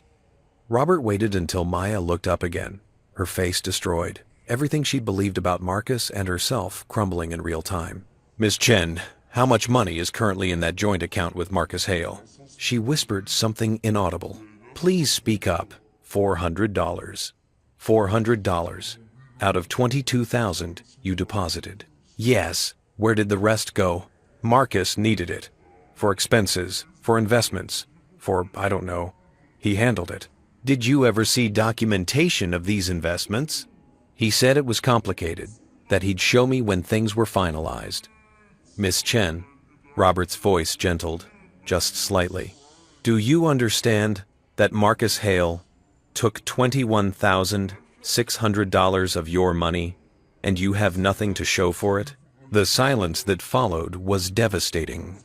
Then Maya said, her voice broken and small, "I was so stupid." That's not a question I asked, but yes, you were. Robert shuffled his papers. Let's talk about the Hawaii trip. The deposition continued for another 2 hours. Robert walked Maya through the planning of the Hawaii trip, how she'd booked it without telling me the full cost, how she'd invited Marcus without mentioning it to me, how she'd planned for all three of us to be there but had told me it was just the two of us reconnecting. So the trip was never about saving your marriage. It was about having a vacation with both your husband and your affair partner. That's not... I thought I could end things with Marcus. I thought if we all spent time together, if he saw how good Daniel was. You thought bringing your husband and your affair partner on the same vacation would somehow resolve the situation? I know it sounds crazy. It sounds like you wanted to have your cake and eat it too. You wanted Daniel's money, Marcus's attention, and no consequences for either. That's not fair. What's not fair, Miss Chen, is what you did to your husband. Now, let's discuss the night of the incident. The night Marcus kicked down your hotel room door. Maya's account matched mine in the basic facts, but diverged in interpretation. Yes, Marcus had kicked down the door, but it was because he was drunk and upset, not violent and entitled. Yes, she'd told me to leave, but it was to prevent a fight, not because she chose Marcus over me. Yes, Marcus had slept in the bed with her, but nothing happened. They were both too upset and tired. Did you try to stop Daniel from leaving? I thought he'd just go to another room. I didn't think he'd... Did you try to stop him? No. No. Did you go after him? No. No. Did you call him to explain or apologize? Not right away. I was in shock. You called him the next day, after he'd already canceled all the payments, after you realized you had no money and no way home. That's when you called. I was panicking. You were facing consequences. That's different. By 3 p.m. Portland time, the deposition was over. Maya was a wreck. Jennifer Wu was furious, and Robert was calmly packing up his documents like he'd just completed routine paperwork instead of systematically dismantling someone's entire defense. We'll break here, Robert said. Miss Chen, you'll need to provide complete documentation of the joint account with Marcus Hale, including all withdrawals and their purposes. You'll also need to provide amended tax information showing your actual income. All of this within 15 days. If you fail to comply, we'll file another motion to compel and request sanctions. Jennifer Wu was already pulling Maya toward the door, whispering urgently. The video feed cut out. I sat in my hotel room in Hawaii, looking at the blank screen, and I realized I was shaking. Not from anger, not from vindication, from relief. Because I just watched Maya admit to everything. Every lie, every theft, every betrayal. Under oath, on the record, undeniable. And I'd also watched her realize what Marcus really was. Not a successful entrepreneur, not a supportive partner, not someone building a future with her. A con artist who'd taken her money and left her with nothing but broken promises and an empty bank account. She'd betrayed me for a man who'd betrayed her. The poetry of it was almost perfect. At 4 p.m., Robert called. Did you watch? All of it. Then you know. We won. Not officially, the trial hasn't happened yet, but we won. She admitted to everything that matters. The affair, the financial deception, the tax fraud, the joint account with Marcus. A judge could watch that deposition and make a ruling right now in our favor. What happens next? She has 15 days to provide the additional documentation. Then we move to settlement negotiations, because Daniel, her lawyer, is going to strongly advise her to settle. If this goes to trial, if all of this becomes public record, Maya could face criminal charges, tax evasion, fraud, possibly others. Her lawyer knows this. Maya might not fully understand it yet, but she will. Will she settle? If she's smart, But smart hasn't exactly been her strong suit lately. After we hung up, I walked out onto the balcony. The sun was beginning its descent toward the horizon, turning everything golden. Below, families played in the pool. Couples walked hand in hand along the beach, the world continuing in its ordinary way. I thought about Maya sitting in that conference room, realizing that Marcus had stolen from her the same way she'd stolen from me, realizing that every promise he'd made was a lie, realizing that she'd thrown away a marriage, a future, everything, for nothing. Part of me felt sorry for her. Most of me didn't, because I'd given her everything. My trust, my love, my money, my future, and she'd spent it all on a con artist who'd never loved her at all. That was a choice she'd made, and now she got to live with it. My phone buzzed. Text from James. Maya just called me, crying so hard I could barely understand her. She said Marcus stole her money, that she didn't know about his past, that she's ruined everything. I told her I couldn't help her. She needs to face what she's done. Was I too harsh? I typed back, no, she needs to face it. That's the only way she'll ever heal. And James, thank you for standing by the truth, even when it cost you your family. His response, truth matters more than comfort. Dad taught us that. Funny that Maya forgot. I set down my phone and watched the sun sink lower. Tomorrow I would start planning my return to Portland. The case was essentially won. My evidence had held up. Maya's lies had crumbled. But tonight, I sat in the Hawaiian sunset and I let myself feel everything I'd been holding back. The grief of a marriage ending, the anger at being betrayed, the satisfaction of justice being served, the sadness of wasted years, the relief of freedom, all of it washing over me like waves, each emotion distinct and valid and real. And when the sun finally disappeared below the horizon, when the sky faded from gold to purple to dark blue, I went inside and slept the sleep of someone who'd fought a war and won. Not by being cruel, not by being vindictive, but by being thorough, methodical, and devoted to truth. Receipts don't lie, and neither anymore did I. The call came on a Tuesday morning, 11 days after the deposition. I was back in Portland by then, staying in a furnished apartment downtown while the divorce finalized. The Hawaii trip felt like a fever dream, something that had happened to someone else in another lifetime. But the spreadsheets on my laptop were real. The court documents were real. The empty space where my marriage used to be was very, very real. Daniel. Robert's voice carried a tone I hadn't heard before, almost satisfied. Maya's attorney just sent over a settlement proposal. I set down my coffee. Already, they're motivated. After that deposition, after the tax attorney contacted Maya about potential criminal charges, after Marcus apparently cleaned out their joint account and disappeared, yeah, they want this over. Marcus disappeared.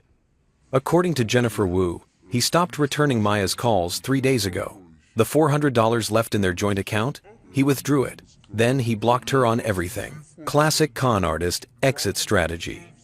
I should have felt vindication. Instead, I just felt tired. What's the proposal?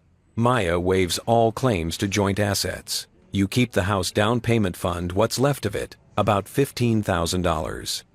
You keep your car, your retirement accounts, everything in your name. She keeps her car and her business assets. That's it? Not quite. She's also agreeing to take full responsibility for the tax liability. All penalties, interest, back taxes. She'll file an amended return claiming the unreported income and absolving you of any knowledge or responsibility. And in exchange, you agree not to pursue criminal charges. You agree not to sue Marcus Hale for alienation of affection or financial damages. And you agree to a non-disparagement clause neither of you publicly discusses the details of the divorce. I walked to the window, looked out at the Portland skyline. Gray clouds, misting rain. The city I'd lived in for a decade suddenly feeling foreign. She wants to hide what she did. She wants to avoid prison and bankruptcy. The non-disparagement clause protects both of you, technically. But yes, It primarily benefits her. What do you recommend? Robert was quiet for a moment. Honestly, take it. You've won everything that matters. You're getting the assets, she's taking the tax debt, and you're walking away clean. The criminal charges, even if you pursued them, prosecution isn't guaranteed. The lawsuit against Marcus would be expensive, and he's judgment-proof anyway. This settlement gives you closure and protection.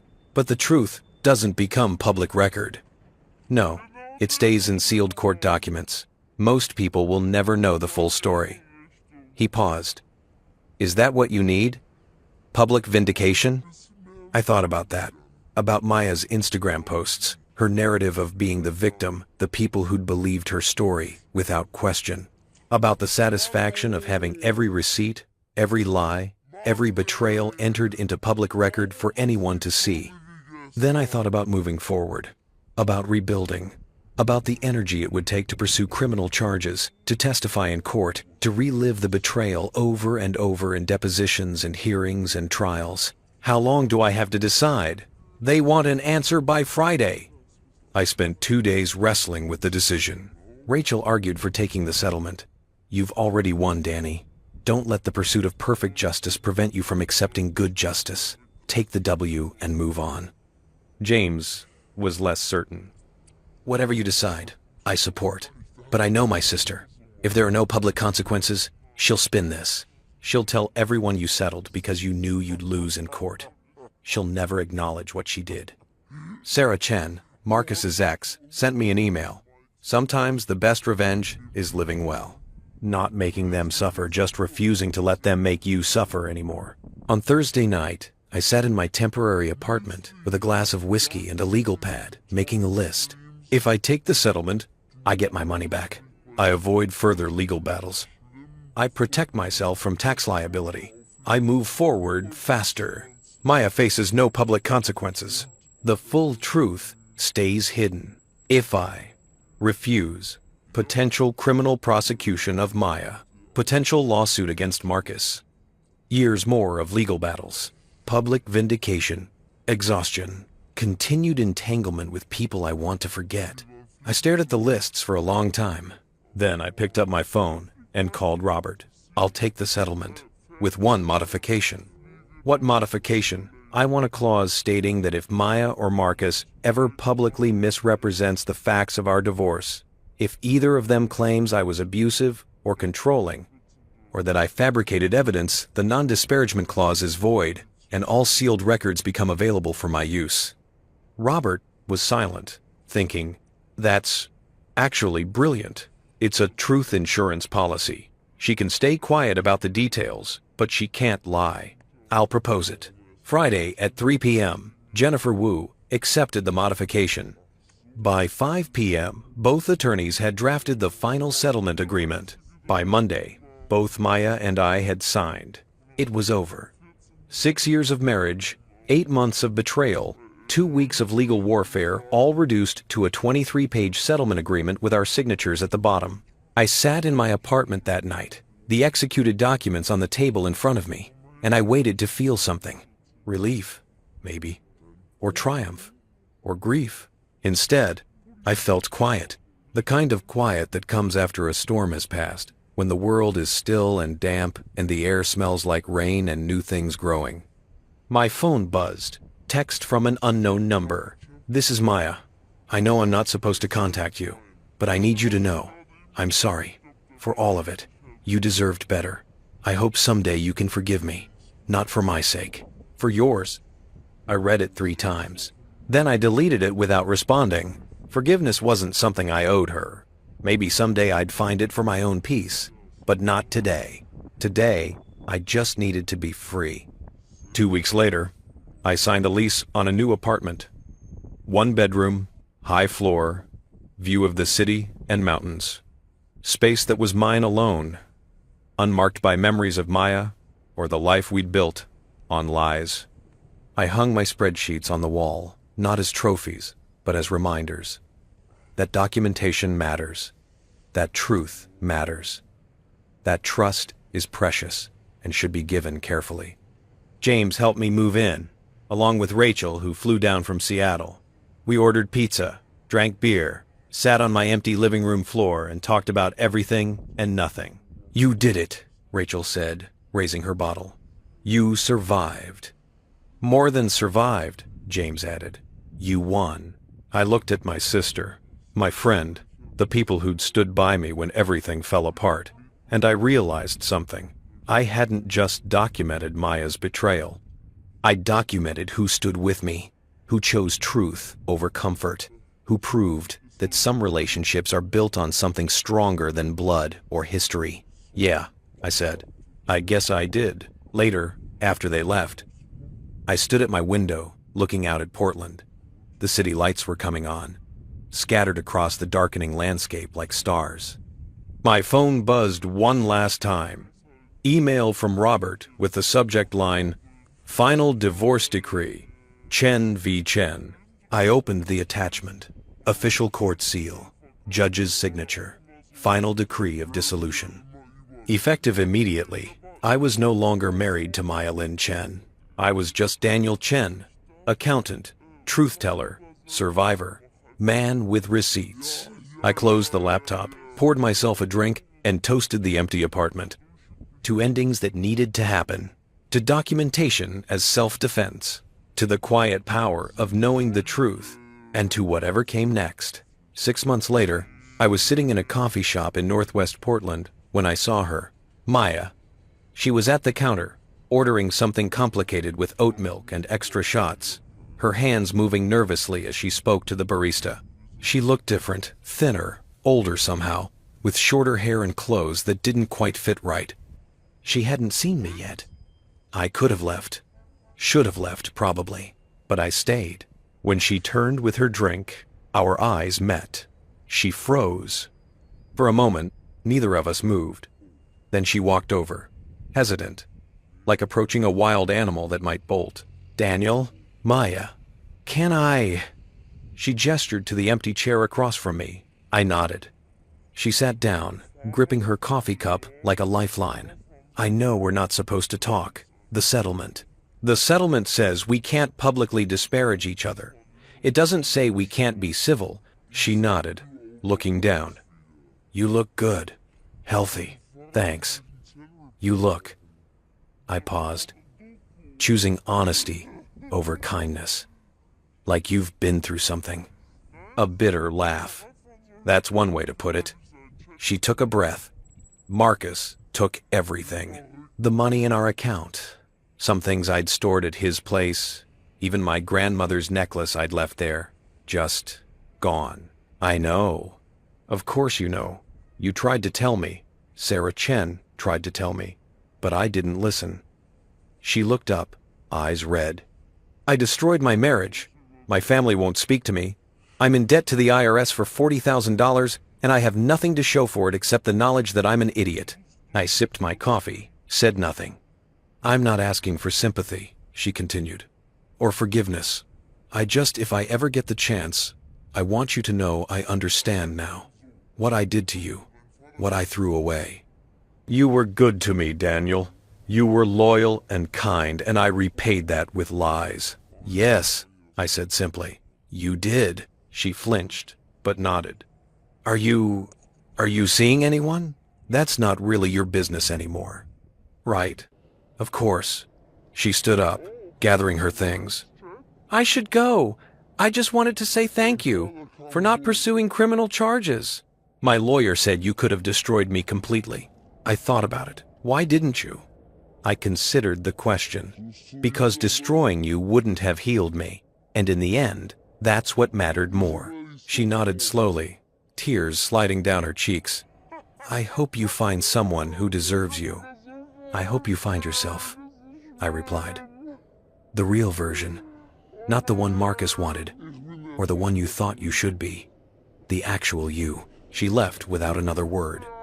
I sat there for a while longer, finishing my coffee, watching the Portland rain streak the windows. And I realized something. I felt nothing.